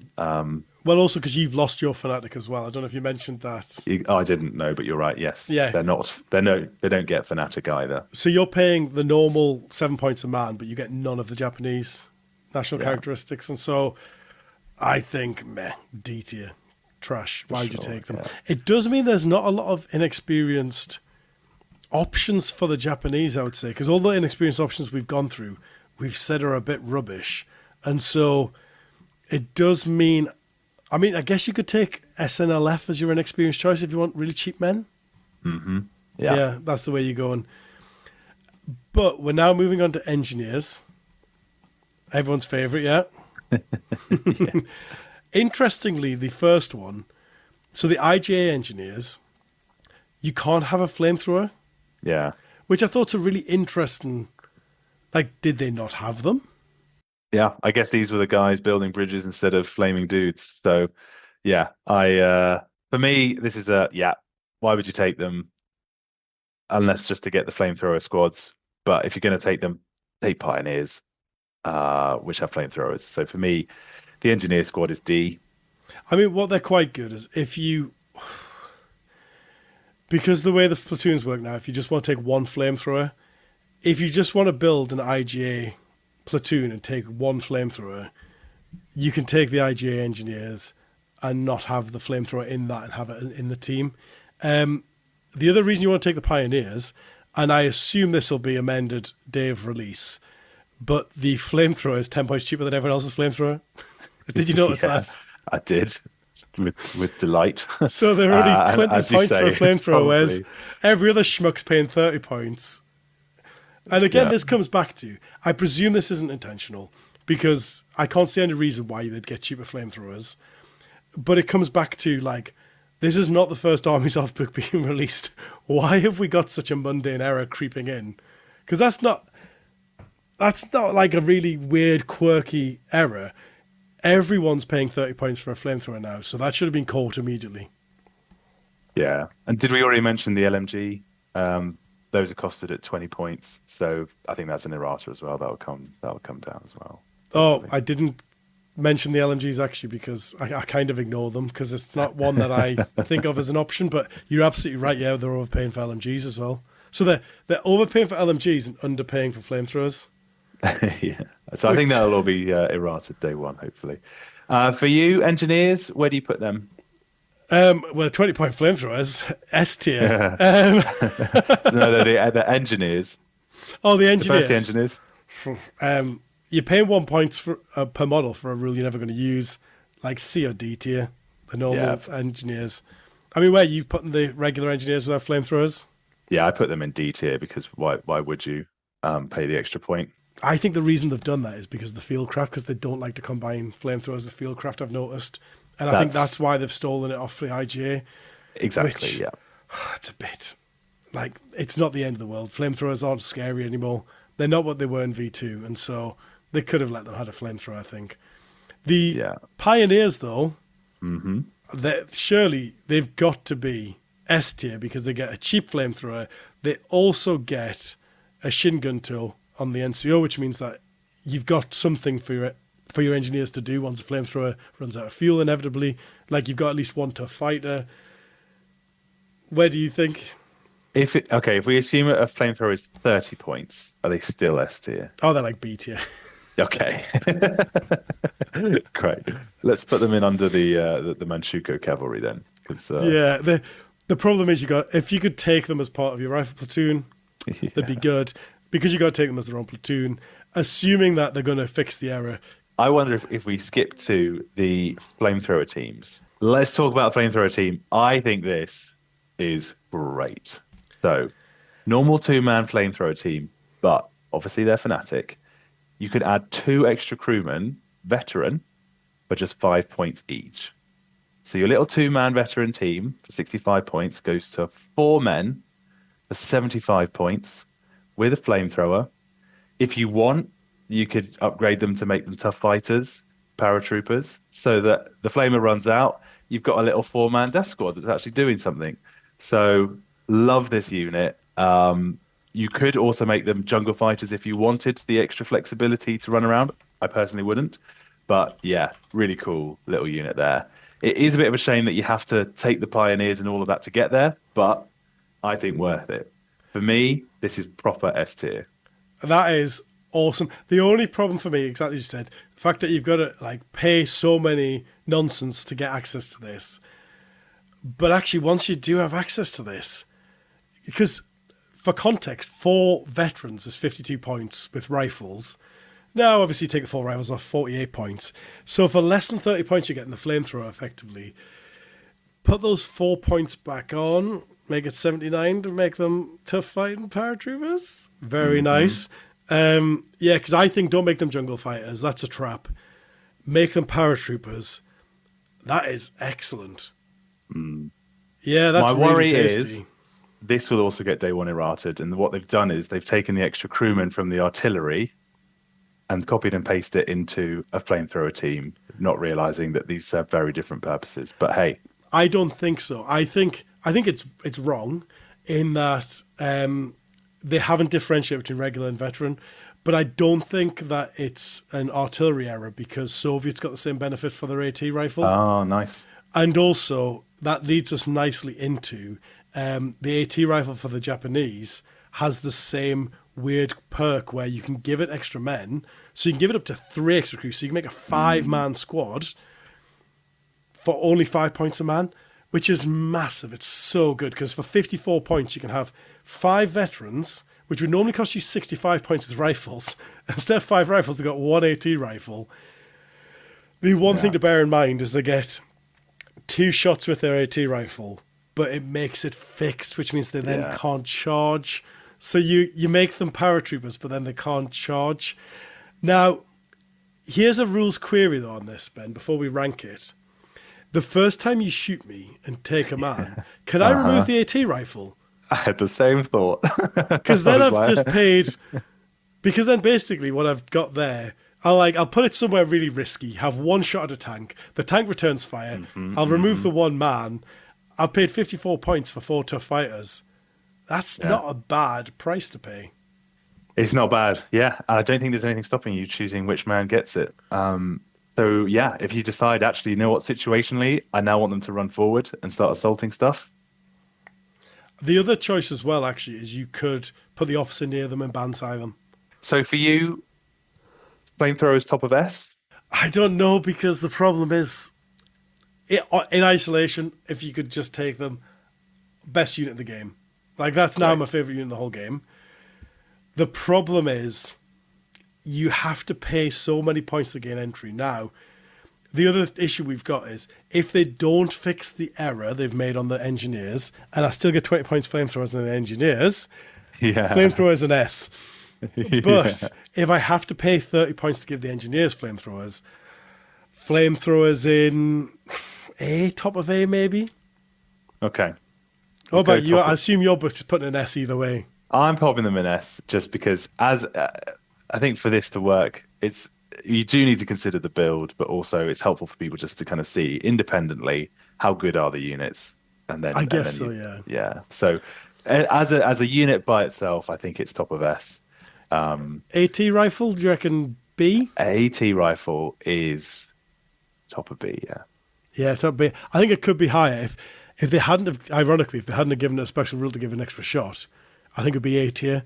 But by making it fixed, they've actually damaged the potential like charging use of it. Yeah. The reason I was hesitant is because I'm playing with old Japanese. The AT rifle is such a staple. I like the extra 2 shots. But as we're about to come on to, you've now got very different AT assets that might mean the anti-tank rifle is less useful. So I think Yeah, I don't probably think we're ever still going to B. see them because I think there's an even better one. But Yeah. in isolation, the other thing that's interesting here, actually, that we didn't really, on the SNLF and the 2-pin argument, one of the things I think we didn't lean heavily enough into is the fact that actually the big benefit of losing those 2 pins is you get to shoot without the negative. So if you started Yeah. on 2 pins, and so actually an SNLF AT rifle might be a good call here. If you're going to take him veteran with 3 extra dudes, he's going to weather the storm, but might end up with 2 pins. Getting rid of the 2 pins is a great way to go. Yeah, it's a really good shout. It's the thing that annoys me about the artillery is you want them pin clear, right? But you'd have to take the artillery piece, veteran. Anti-tank rifle, much better investment, cheaper investment as well. Because So, of those five yeah. point man, yeah. But we're never going to take one anyway, because what are we going to take instead, Ben? We're going to take some suicide anti-tank and anti-infantry dudes. So we've got Yeah. 2 varieties now. So the thing that makes the suicide anti-tank and anti-infantry teams an absolute auto include is the kamikaze rule. Uh, you no longer lose the dice if these guys die. Whether they make contact and do the business or not, they are a free dice. This is an absolutely clutch rule. It means the issues of the past, kill points, for me trying to keep these little one-man dudes alive was impossible. Like you were always going to hemorrhage dice. Now you don't care. You can stack the bag, give yourself a whole huge dice advantage at the beginning of the game, and it's a risk-free strategy to run these guys at the opposing armor or infantry. So let's start with the anti-tank team. This is the one that we're more familiar with. Well, before we do, can we quickly? I just want to linger on that idea for a second because combined with that, there's still only 14 points inexperienced, which is wild. Because if they'd gained that perk but gone up in price, you could maybe argue. Exactly. And they've also, and comes back to the inconsistency of the army books. Like I lost my extra selection MMGs for the US, but we've kept extra selection here. Now it has gone down to only 2, but you can mix and match between these two. But the Yeah. fact that they're 14 points and you can take 2 per slot, like it just really hammers home your point of like These aren't absolute auto include, you just stack the bag. And then the only other thing I want to mention on Kamikaze before we move on to what they actually do is it says they're ignored for the purposes of victory conditions. Now, that in my mind reads they can't hold objectives because that's a victory condition. I would agree. I think that could have been done with being a little bit more explicit. It would have benefited from just being really explicit and said their dice don't count for victory points and they can't hold objectives. Because if they're allowed to hold objectives, it's even more absurd with them having infiltrator. Yeah, it says in the same way as medics, and I think almost every TO pack says, medics, chaplains, etc. Don't, Yeah. but you're right. Someone might, if a pack hasn't been particularly well written, maybe that will be a discussion they'll have. But yeah, I think so. It swings a little bit both ways. But as you say, it's a free hit and 14 points, brilliant. Now, Dog Mines took a hit from strength 5 down to strength 3. So yeah. I presume these guys also took a strength hit, did they? Just to bring them in line with everyone else?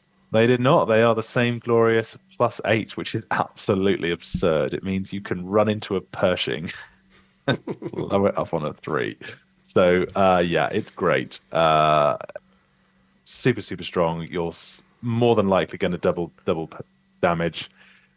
Yeah, you just don't want to roll a 1, basically. Yeah. Now, that said, these still require skill to get them into the right place. So you have to be able to see the vehicle at the beginning of the move. So it's an assault. In all the usual rules apply. So if that fence is in the way, yeah, you're only going 6 inches. You can't bend around corners and all of that good stuff. You can only take 2. One play here is to consider, do I keep a cluster of them around my officer, shielded by my other infantry as they move forward as a unit? You Banzai and you lead with the 2 or maybe 3 anti-tank guys. The vehicle's obviously going to react fire on the first one, but then it can't stop the second one unless there's another squad in ambush from the enemy. So it's going to force your opponent to be like, okay, do I risk it? Or do I have to go on ambush and wait for you to come at me? And in which case you pin them in place and you can pivot, go other places. You could dictate the game. So there's a lot of great strategies there. I think keeping these guys alive will be difficult. And I think players will start the game feeling flush with dice and end the game feeling very dice poor because, as we've said elsewhere, a lot of these units and special rules are expensive. It's not. I don't think you're going to see big Japanese armies unless you really lean into that bamboo spam. So, I think you're going to really rely on keeping these guys alive for as long as possible, and then they'll quickly whittle down as they get shot down as they charge in. So, great rule, S tier all the way. Yeah, and I think you're right. You need multiple of them, so you do want to do extra selection on them. Now, one thing to bear in mind is only the rifle platoon that gets extra selection. So, like your heavy platoon where you can have 3 AT choices, it doesn't say heavy platoons get extra selection. It only says the rifle platoon, and so you can't have 6 in a heavy platoon. But still, you can have 3, which is a bit mad. I'm not a big fan of the way that that's worded, to be honest, because it's a little bit complex that some platoons do get to have extra selections and some don't. It makes it a little bit weird for list checking, but I guess if you're using the Warlord app, it's not that hard to fathom, is it? Yeah, that's a good point. I had not caught that the heavy platoon doesn't get extra selection. That's a nice catch, and yeah, hopefully the Warlord app will clarify that for us. And that's quite good in a way because I think it's like I'm annoyed that my US lost their RMG extra selection, but at least you're not being able to spam these to the nth degree where you could have like Agreed. 6 per heavy platoon. And so if you took 2 rifles, 2 heavies, you could have like 16 of them, which would be wild because that's not a lot of points either. That's only Yeah. But that's your AT option. What about your anti-infantry option? What does he do? So, yeah, really interesting. So this is a similar principle. You have to be able to assault, but if the model makes contact with the enemy, it inflicts 2d6 small arms hits on the enemy. No cover saves allowed. So obviously we're all thinking, great, your little vet squad in cover. I'll run some dudes in and 2d6 hits. Now that sounds a lot, but average, and obviously dice are rarely actually average, but you're hitting 7 times, you're probably killing 2 vets. So it sounds super scary, and it is, but also at the same time, it's not like the end of the world. You've been hit by a heavy mortar kind of thing. So yeah, it's going to be scary and something to counter. The D3 pins afterwards, though, are probably the biggest kicker. You kill some vets. Because let's face it, if you're using these guys against infantry, you're going to be sending them up against the nails infantry, the vets, right, to maximize the points. The D3 pins is really strong for potentially taking them out for a turn. So, yeah, really, really good rule. Johnny, when you think about how you'd run your list, what sort of ratio are you thinking of these guys? Well, I think you've raised a really good point there for anyone who's just sort of like perusing the book now, which, because this is happening in a close quarters effect, but it's doing hits, not casualties. And so you still have to roll the wound, which you referenced there. That's a really, like, that makes them not very good in my mind. And so I don't think I'm going to take any anti-infantry, to be honest. I think what I'm going to do is take only the anti-tank ones. Because the anti-tank ones are still a distraction because the infantry are going to shoot them to stop you getting their tanks. And so, like, you're still able to use them as a distraction. These are quite scary, but I actually think I don't fancy them myself. Are you fancying these? Well, for me, because I'm going to run paras, my army is anti-infantry. I don't really need This is other exactly my guys thought. to be anti-infantry. What I need is guys to scare those tanks away. So I'm kind of with you on that. I can see builds where you're like, I just need something, a human Panzerfaust to go in and blow up some vets and get them off an objective, just to whittle them down enough before my guys go in. So if you're running the jungle build, for example, that's when you're going to want to send some of these guys in, weaken them up, and then your fieldcraft goes in, and it's obviously simultaneous, but you're getting fewer hits back, and that's the problem, right? Is that you're still going to get hit back. Well, I think the build is if you're doing like an armored build, because you've decided that that's what you're going to try with Japanese, then Yeah. you take the anti-infantry teams and use your armor to take out the tanks. And any other Japanese build, as you said, you've probably got the anti-infantry everywhere else. And so take the AT bomb sticks. And they're so cheap that they're the new mule, basically. But they're better than a mule because they actually are so effective when they hit. Mm. It's insane. So for you, the suicide anti-tank guys, where are they in S tier? Are they top, middle, bottom? The That's anti-tanks, top of S. The yeah, anti-infantry, A tier. I think cool. they're mid-A. What are you thinking? They're roughly the same? I'm gonna go bottom A, I Yeah, think. I'll take that. Yeah. All right. I mean, that's not your only AT options. You've got the improvised AT team. We don't need to talk about them. Well, I would like to visit them Okay. because, just very briefly, because they're very similar to something the Soviets have. The difference being in the Soviet version, they're anti-tank weapons. They get tough tank hunters where they get to roll 2 attacks against the tanks. These guys get to re-roll hits against the tank, but then it's only superficial, and you can only have 5 men maximum, which means most of the time you're strength 3 maximum against that tank. And so I think you don't want to take these for anti-tank service. I think where you want to take these is if you have specific infantry in mind, but you want some infiltrators to screen units. I think that's what you use an improvised AT for. And so I think they're B tier, possibly C. Yeah, for me they're C tier because of the access to what you have elsewhere. Yeah. Um, snipers, how do you feel about snipers? Yeah, I don't think we need to dwell on snipers too much. They're not really in the game. The lone sniper doesn't do anything for me that makes me think, yeah, let's take one. So for me, lone sniper, C tier, bottom of C tier. For anyone who likes a lone sniper, he retains his doesn't need the loader rule when he's using a sniper rifle, but effectively all you're getting is a bit of a points deduction. The veteran one gets an 18 points reduction, which makes them all right, but snipers are so unoffensive that I can't really see a place for them. Should we move on to motor teams then? Yeah, let's do it. So for me, the light mortar has taken a hit. It is now more expensive. So very popular to take the cheap light mortar units, but they've got up in cost. So that's a shame. You can still take them with 3 men, which is good.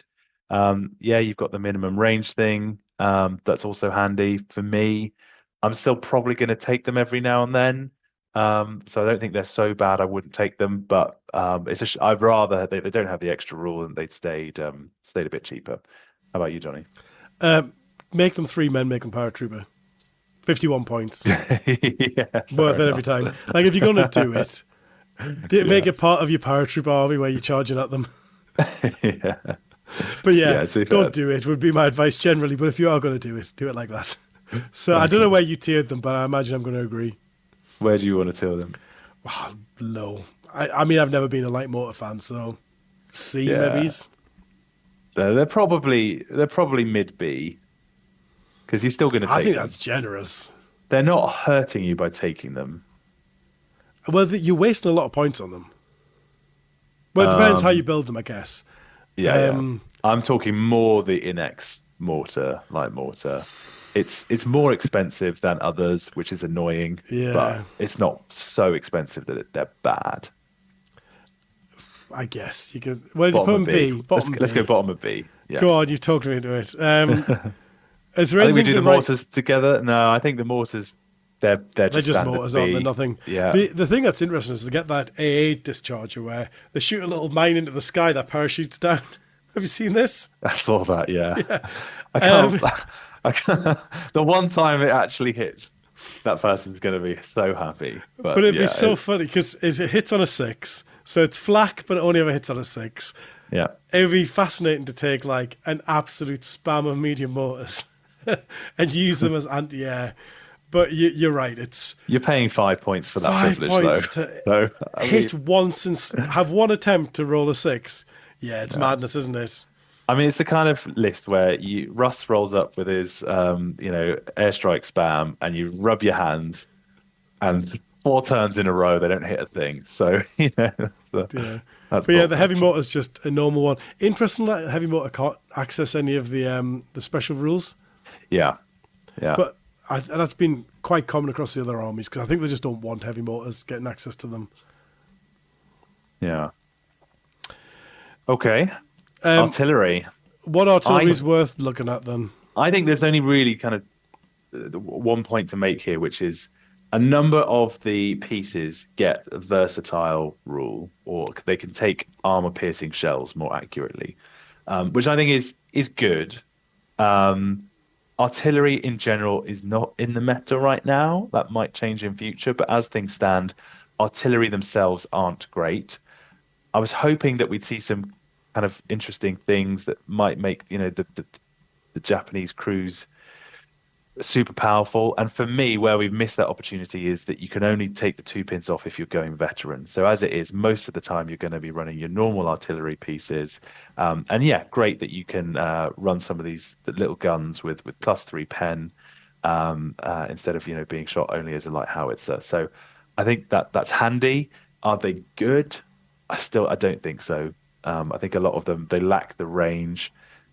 At 24 inches, most armor is armor 8. You can only glance at long range. It's a 6 to 10 at between 6 and 24. So yeah, I think it's a nice little perk. For me, it puts them bottom of B tier and the other artillery mostly in C tier. A couple of exceptions. The light autocannon, worth mentioning, they're 10 points more expensive than everyone else. So I'm not sure, at least regular. So I'm not sure why that is. Hopefully that will be sorted out. I Is it a do like the rotating fact platform? it was rotating platform in the rule book, And they've 35 just gone up for points, no reason. and it gone up for no discernible reason. Maybe I'm missing something. But I like that you can take the extra crewman. That is really good for the artillery pieces. It's just a shame that artillery in general isn't better. The exception is the heavy autocannon. Heavy autocannon is brilliant, and Japan don't get them. So for me, this was almost great in that you could almost take heavy autocannon with extra crew, and they remove 2 pins when they pass an order test. fantastic unit. We don't get that, sadly. That's fair enough. So for me, light autocannon, just worth watching out for that. It is a bit more expensive, but if you're going to take an artillery piece, you're going to be taking these extra crews. I don't know about the extra rules. I wouldn't be taking many of them veteran. If you want to build a proper gun line and build a themed army around like proper veteran artillery pieces, then yeah, the SNLF rule is probably the one to go for. Yeah, and I mean 54 points for you're looking around 50 points for the light stuff like the light howitzer and the light autocannon at veteran with SNLF to take 2 pins off. Actually, is decent, especially because the thing to remember is you're saving those points on the officer. So like that does nicely balance out. You're right about the costing of the light autocannon because the Soviet light autocannon, 3 men gun shield flak, 40 points. The Type The gun 98, shield, 3 men flak, 45. So you're paying 5 points more for the Japanese one, but not getting the gun shield. So no gun shield, yeah. something is weird about that. And they both have the rotating platform, so it's not that. The one that I really was looking forward to when I was waiting for this book is the one that I think has huge potential, but I've never seen it used to its maximum, which is the old Spigot. Uh-huh. I had a feeling you're going there. Yeah, the Talk us through it, Johnny. so it's a 4-inch template, but it's only strength 1. But it's so terrifying that it does D6 pins. Now, it is also immobile, so once it's deployed, it then can't move. So you're going to get ranged in on. Yeah. But the thing that I'm liking about the Spigot in this army book is the price. He's only 39 points in experience for 5 men. So even if you used him to crew other guns, and then occasionally get a random 6, that's a very good price to pay. Yeah, I agree with you. I think for me, it doesn't have enough punch. If it was D6 plus 1 pins, plus 2 pins, D6 pins is just so swingy. It's like, yeah. And, against vets, you're still killing them on 4s. So I think it's good. I agree for the price, it's a consideration. I don't think they're going to last long in the game because they're so stuck. And, on so many missions, you have to deploy them like 6 inches from the table edge and stuff like that. So I think that, yeah, that's a good shot. I've not thought of it that you take them just for the crew, just to be able to recrew our stuff nearby. And And almost, it's only, you can add extra crew as well. And so it's only 5 points to add crew. I actually think if you're going to go Spigot, go for lots of them. And then someone brings a big, heavy, slow tank. You can pin that tank out. That's the way to go, I think. And if you're bringing 7 men per Spigot and you bring 4 Spigots, you haven't spent that many points. You've lent in quite heavily. And so I can't see this. I think you do have to build your whole force around this sort of like gun line concept. But I think yeah. it does have a lot of power here. It stops people being able to bed in. That's my thing here. Yeah, and I'm biased because I don't love the mortar build, like fishing for 6s. I don't see it as a strong Well, you strategy. do range in, don't you? So Yeah, but most people, if you're targeting something worthwhile, they'll just move it. So yeah, yes, you get the slow tanks, but not at the competitive end of the spectrum, really. And if they're slow, they're not the prime targets. I still think if you do the classic end of turn, start of turn, the Hmm. odds, especially if you've got a few, the odds are you're going to get one. And then they then can't move it because if you've done 4 pins, chances are they're going to fail that test, and so then you might get another round of shooting on it. And so I think there's something there with the Spigot. I don't know what yet, and I don't think it's my build because I've never been a good gun line player Yeah, because I always same. seem to misposition them. But Mm. um, but I think there's something there with the Spigot. I think he could be like an A-tier unit. I think the survivability makes it potentially A because it's such a pain. It's you recrew all the guns and like you take you might even turn one, run all the other guys bar one onto a nearby gun just so that they're out of range of whatever's ranging in on them. That guy pops it, you leave the dice on next turn, you run them back, and you're just doing it to keep the dice alive for 39 points. My point though is I'd rather spend it on something that's actually going to do something. But anyway, that's so you're thinking A tier, I'm thinking bottom because bottom of A also tier. it's only got heavy motors minimum range, so it's only got 12-inch minimum range as well. That's the other big benefit of it, and so I think bottom of A tier for the Spigot, but it's not one that I think people will expect us to play because Yeah, you need to be a gun line player, I think, in order to use it well. agree. And then HMG teams, they're classed as artillery. Quick word on them. HMG Worth teams are it? in the artillery slot. Well, they're not called HMG teams. Sorry, I call them that. They are the. AA machine gun team. That's the one. Oh, now that is interesting. Mm. Yeah, that's piqued my interest. Because also you can bang a second machine gun on there You for can 20 bang one points. on. Yep, so that's 95 Six points, man crew. 105 points. I mean, it's expensive. It is expensive. Yeah. It's interesting though, isn't it? I can't decide if they're worth it because of the cost. I think you're better off taking the HMG on a vehicle. Yeah, wow, you can't really do that on Japan, but yeah. But generally in the game, I would say that's Mm, the problem is you've got to get it in just the right location. yeah, And so I think it's like I actually think it might be a C tier unit potentially. I'm okay with that. I was undecided coming in. Is there any other artillery pieces that are worth writing Nah, home about? I I think mean, I that's do it. think the 25 pounders are an interesting idea, like the 25-pound equivalent with the light AT, strength 3, and a light howitzer. And so I'm interested to see people play that. But should we move into vehicles? Let's do vehicles. Not commonly the thing that Japan is best known for, but there are some gems in here that I think is worth talking about. I'm going to start with the Type Renault. 92. Oh Oh, no, no. no. No, I was gonna start with the Type 92, which is my go-to fave, just because if you're new to playing Japan, this is the vehicle that I think everyone should be taking. It's got HMG, one of the few units that does take an HMG, which is hull mounted, turret mounted, MMG, armor 7, recce is the key thing here.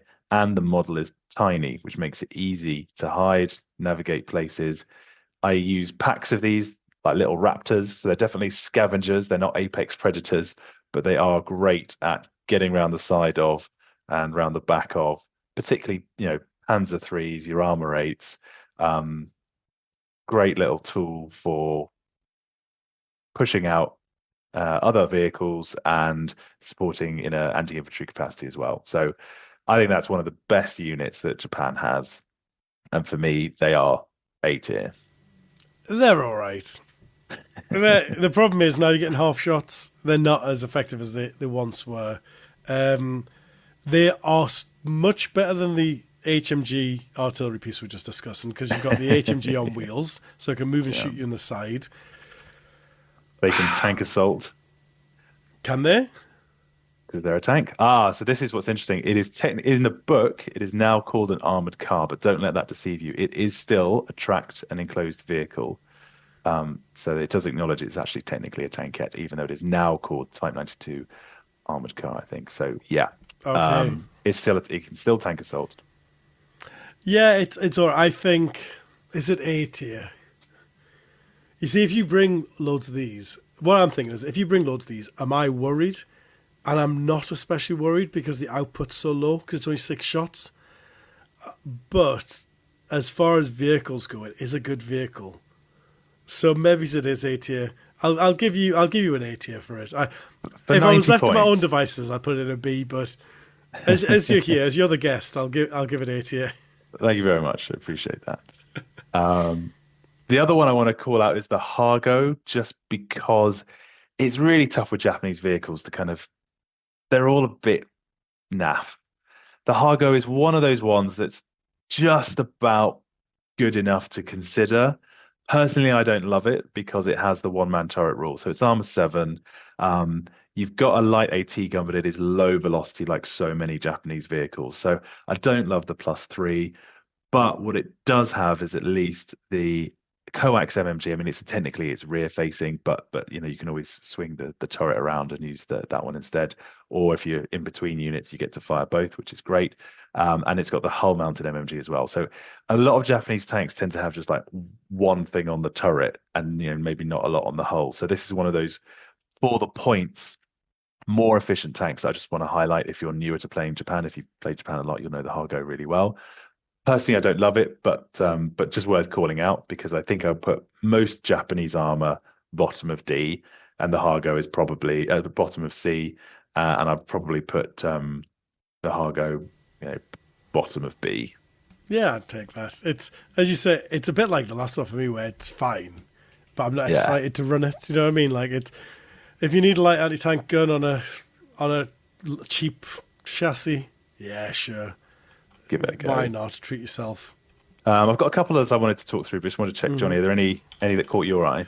So when we were talking about the Type 92 there, the Type 91 did catch my eye, the Somo, which is... Yeah.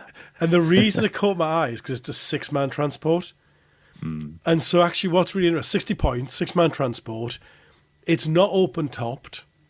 And so you could put your flamethrower, your big fat flamethrower team in there, put the pin on with the LMG and then get the flames out, and that's going to protect them on the way in. And because it's not a transport, getting close to the enemy like that isn't a problem for it. And so that one caught my eye a little bit. Not bad, not bad.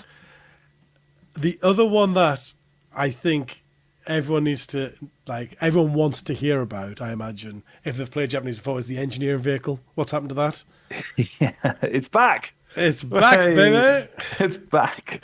So where's the engineering? The SSKI. It's the ugliest vehicle in bolt action, I would suggest. I don't think ugliness, that's fair. It is beautiful. Yeah, I don't think that's fair. I think that's an unfair thing to say about it. We'll let the viewers decide. Yeah.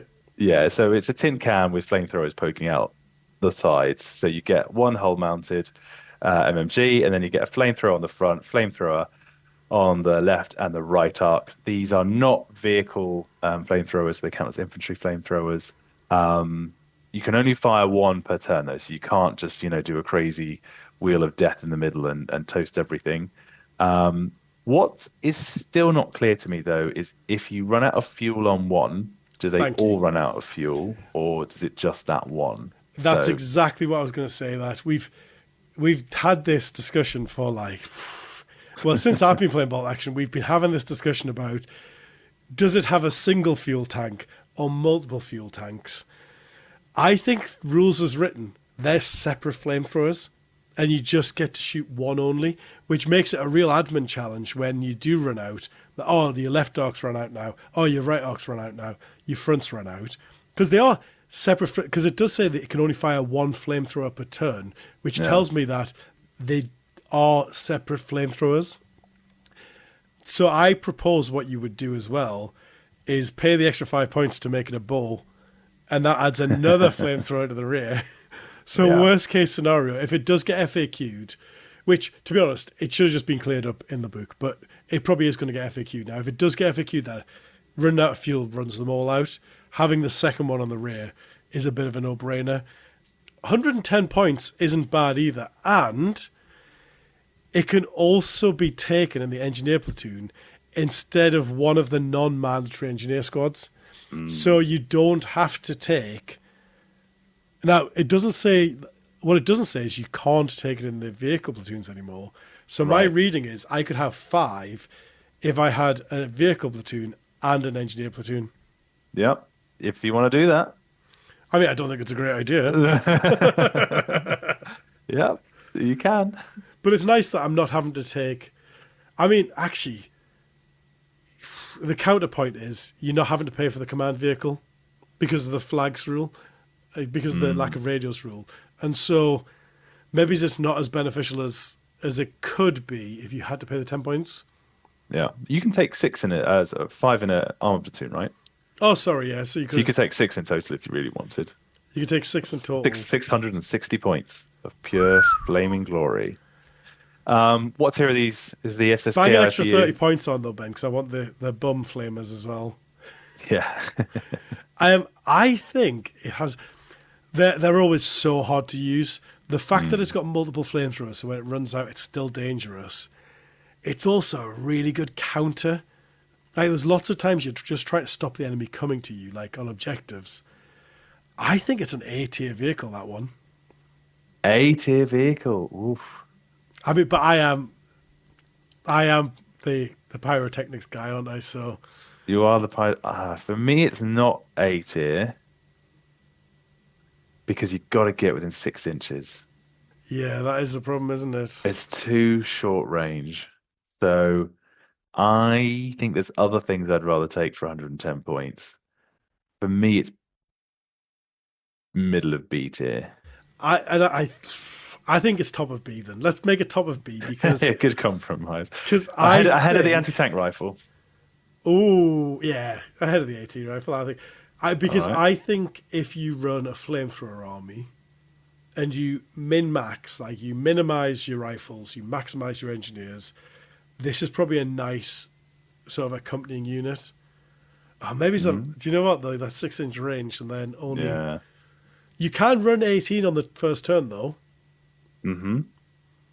So you are quite dangerous because you've got in 2 turns you've got 27 inches of movement plus 6 inches of flames. If you start 12 inches up the board, Yeah. oh, I don't know now. You might have talked me out of it. Yeah, I can't see these being used heavily. Yeah, maybe this should be bottom of B then. Bottom of B. Yeah, maybe it's at the bottom of B. I think they're slightly better than a Hargo, a Hargo. So I'll put it above the Hargo. There we go. I'm more Lovely. likely to take an SSKI than a Hargo because it fulfills a different role. Um, so the other one I wanted to talk about was the Keto. Just because this has changed from the main rulebook. It was Armor 8 previously. It's now been downgraded to Armor 7. It is a cheap way of getting a proper light anti-tank gun, which for Japan isn't easy to come by. So for 97 points, you get a proper light AT gun, but you get rubbish armor. So yeah, you could take a couple of these and they could be quite threatening.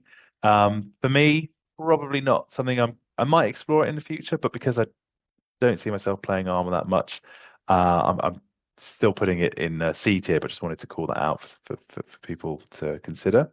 Do you know what he suffers though, Ben? He suffers the same thing you were highlighting earlier, where he only has the turret weapons and no hull. Hmm. If he Yeah, had a hull MMG, I'd be all about that. The yeah, weak sides is a bit of a problem when you're only armor 7 as well, but I guess you're getting the discount because he's only 97 points. I think he's fine. That's my he's fine. yeah. It's like it's still C tier. It's just slightly better than some of the other tanks. Yeah. Um, Probably slightly better than the lone sniper. So I'll Can pop we him talk there. about the best tank that they've got access to now, though? Absolutely. The Reynolds FT-17. Let's do it. Reynolds Otsugata, if you want in Japanese. So basically, it's a 40-point tank. Armor 7, turret MMG. Now, you do have the one-man turret and slow rule, but for 40 points for armor 7, it's an absolute bargain. Yeah, 70 points with the AT, that's a bit weak, but it's a good deal. And I just wanted to mention the Shinoto. So if you're going to go proper armor and try and take on Panzer IIIs, the only real viable tool, in my opinion, is the Shinoto.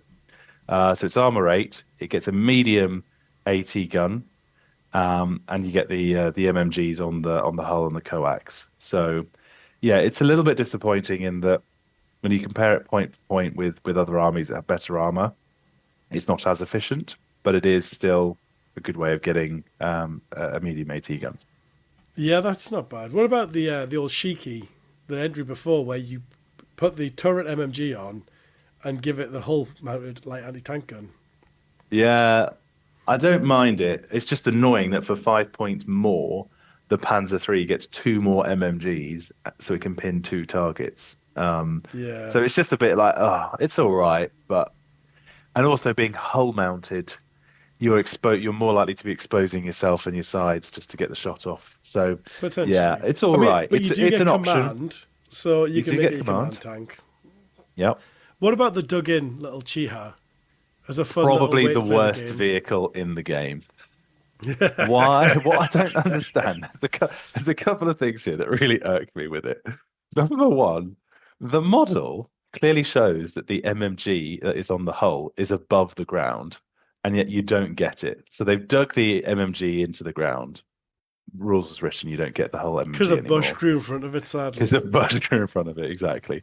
So that's annoying. The other thing I find odd is why is it only armor 9 when it's on the front when it's in the earth, and why do you not get armor 9 all around when it's been dug in? So you still -2 in the bum, even though you're under 6 feet of earth or whatever it is. So I I think what you find that should get. frustrating. Well, I don't think you should be getting benefits because obviously the back of your turret's less armor than the front. So, and because the turret's the main thing you're going to be targeting, but on that same point, if the turret's the only thing that's being targeted, perhaps it should get like +1 cover or something. There should be something There more should be, I than just agree. being a stationary tank that is already immobilized. And so if you get a second immobilized result, it means if you pen, you've got a 2/3 chance of killing it rather than a half. Plus, you're putting it on fire on a 3 anyway. So you basically, if you pen, you're dead. And It's so so it easy to should be range in better on as well. armored. It's so easy to range in on. It's just the worst vehicle in the game, in my opinion. Wow, that's big talk. I don't think that's true, but it's You big reckon? talk. Yeah. I just thought it was interesting. It was worth a diversion.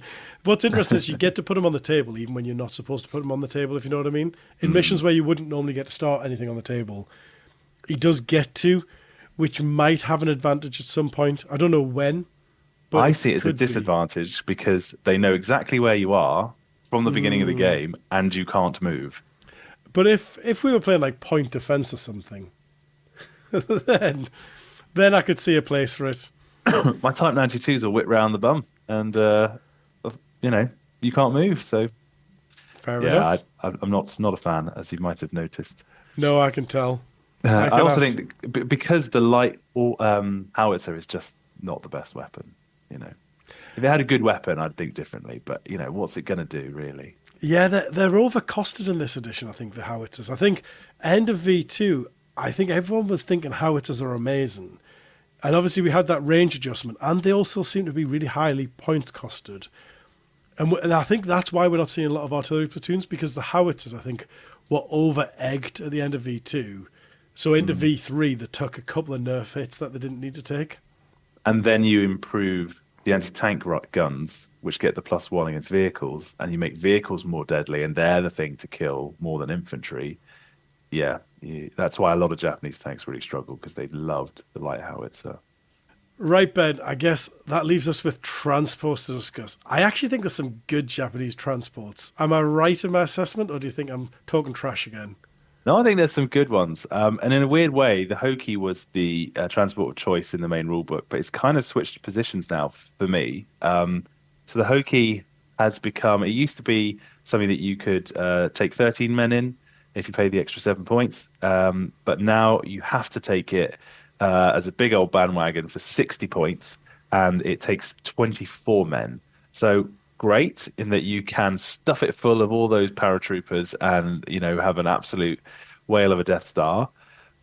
For me, probably not what I would choose to do just because you've got all your best stuff in one place. So great for some missions, but um, yeah, I would prefer the flexibility. That said, if I'm only going to take one, I probably might take the Hoki because you've got that option to, for submissions, just cram it full of all your good stuff. And it is risky, but hey Well, ho. do you So know what I think the benefit is? If you want to take a recce platoon, you could take your Hoki as the transport, and then it basically allows you to take as much stuff in the recce platoon as you wanted. Now, the counterpoint to that argument is, why do you really want to take a recce platoon? Because it doesn't I add take, much to you. oh, I love the Recce platoon because if you've got a Death Star unit in it and you bring it on, but it hasn't got to its target yet, if you've got sensitive or soft units in there, keeping the you know, you maybe have a bomb stick or two in there. You want that transport out of the way, keeping it safe. The number of times in kill point missions where people go, you know what, I'm just going to have a pop at your Hoki, and it's always got Recce. So, you know, you save the dice. But then I I think think you're it's back worth to the your 10 original points. point where if you're actually doing the recce platoon as an offensive weapon, you take the smaller transport to save the Yeah, points. And that's what. yeah. And so what I'm imagining is if you really want to like pad out the recce platoon to just like add slots. Oh, I see. But Yeah. actually, the problem with that plan is you might as well just take another rifle platoon.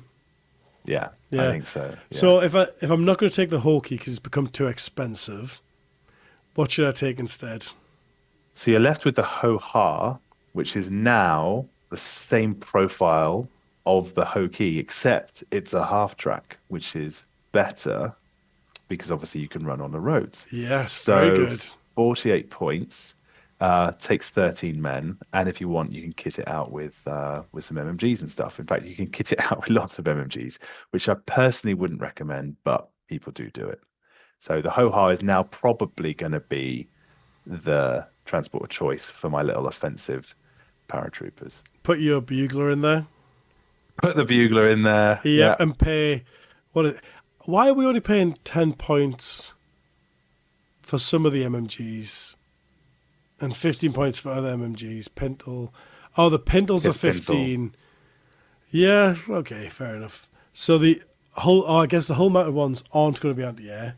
That is one thing to consider. But 30 points for 3 MMGs is pretty tasty, making it a 78-point little pillbox. Now he is incredibly vulnerable, but Yeah, imagine riding on, putting out 3 pins before you, I don't know, whoosh in with the flamethrower or whatever. On 3 separate units, to be clear, not the same unit. it's not the way I'd go, but it could be fun. So are those the only two transports you think are worth looking at for They're the main ones that Japanese? caught my eye, but what's caught your eye, Johnny? To be honest, those are the main ones I was looking at. Obviously, we had the was it the So Me, the one that's actually an AFV Oh earlier. yeah. I think I've got the name entirely wrong Somo. there. Somo, sorry. I think that has a place because if you're taking two, you could take them as a little vehicle platoon and give them a little bonus so that you could put your officer in one, outflank with your officer in one, and then the other one you outflank and boost yourself.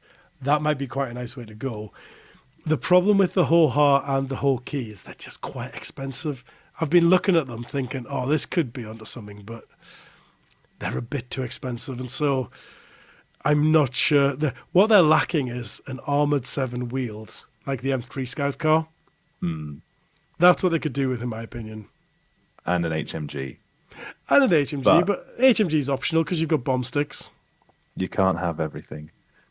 So I think, those are the main things. You've got your soft skins, your little prime movers if you want to move your artillery around, horse drawn limbers and mule teams. But I think that's it really. Those are the main things. Ambulance if you really fancy it. I imagine if you took the 200 spearmen army, having medics and ambulances might actually be worth it at that point because you've got so many It might be. wounds.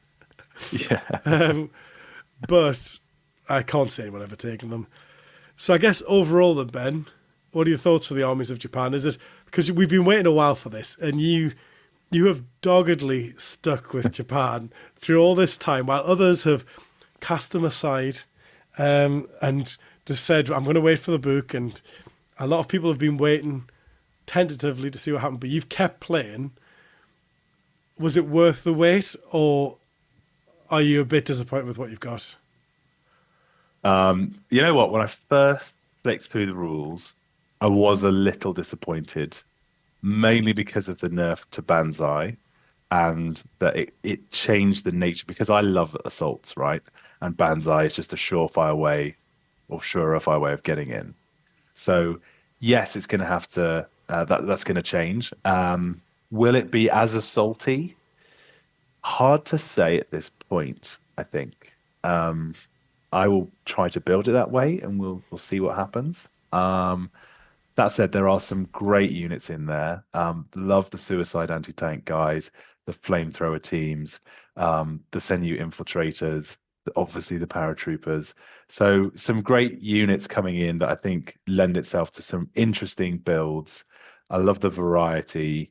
I think it's got more tools in the shed when I think about the games that I lost in a competitive space, it was nearly all. Sometimes I was just being an idiot, but most times it was because of armor and just the lack of being able to deal with armor. So now I think Japan does have a seat at the table. Do I think they're better than Germany? So you said at the beginning of the call, it, I think this is the strongest army book to come out. I'm not convinced yet, but I'm happy to be proved wrong. I think if we don't start seeing Japanese at the top of tournaments, it's because players haven't adopted them, not because the book isn't as good. I think this is the best book yet because you're getting so much at such point efficiency.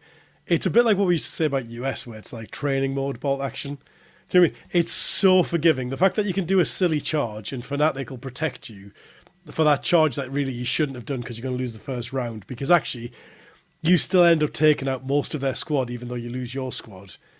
It's you still like that charge was still worth it ultimately.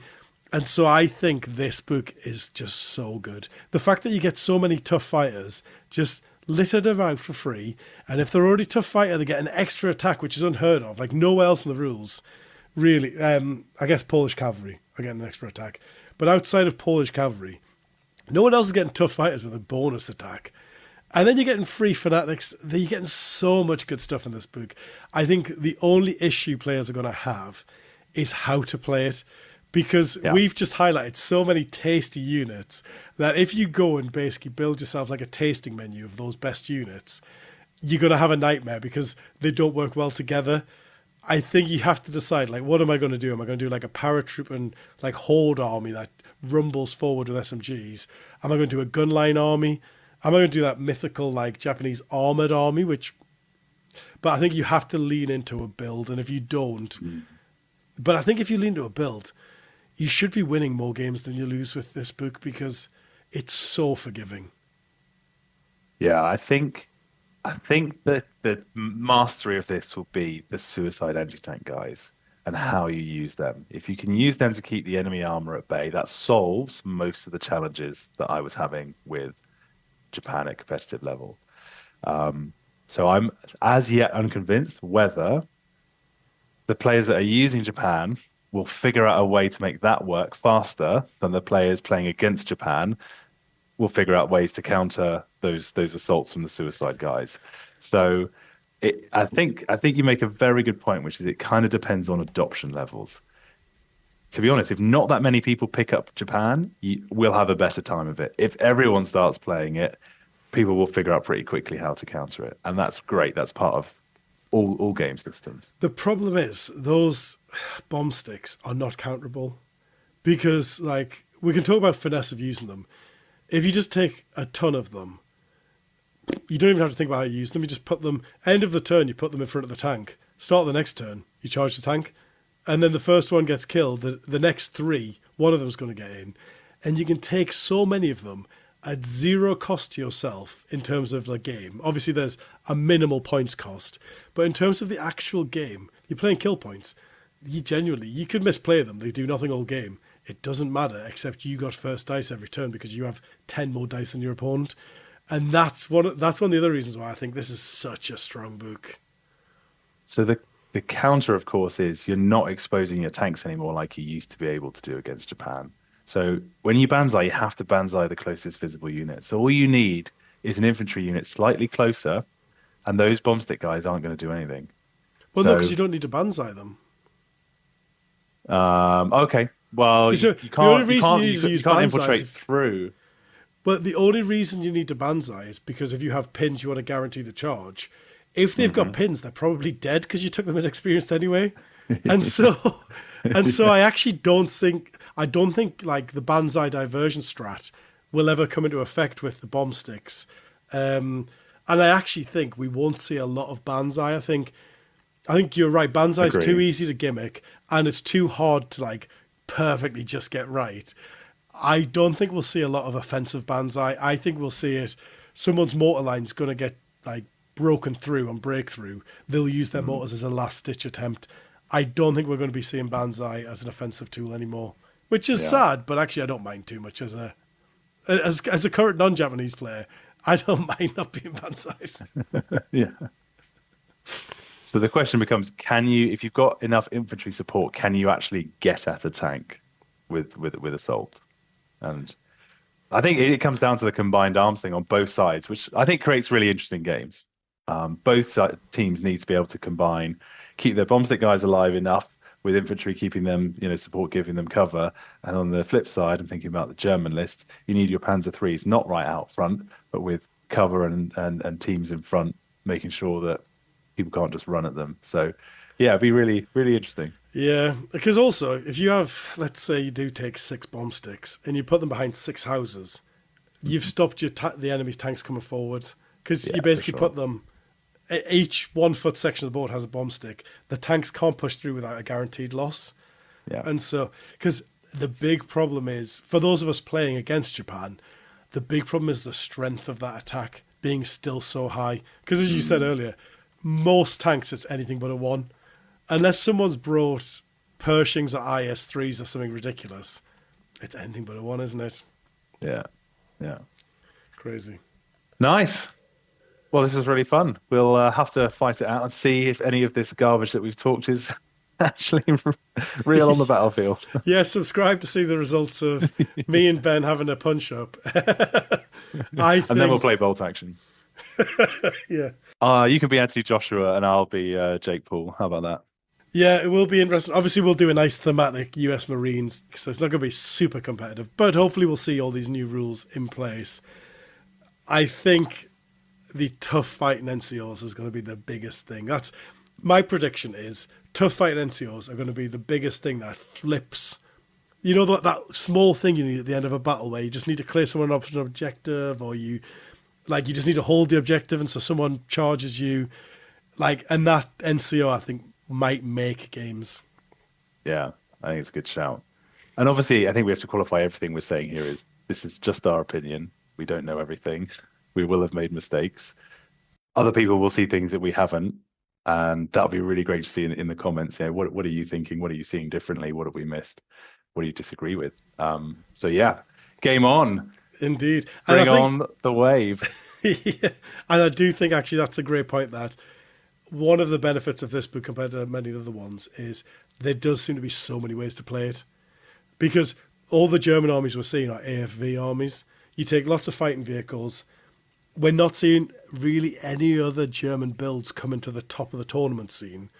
Whereas I think Japan, we might, if it does get heavily adopted, we might see 2 or 3 different builds come to the top of the tournament scene, which would be quite interesting.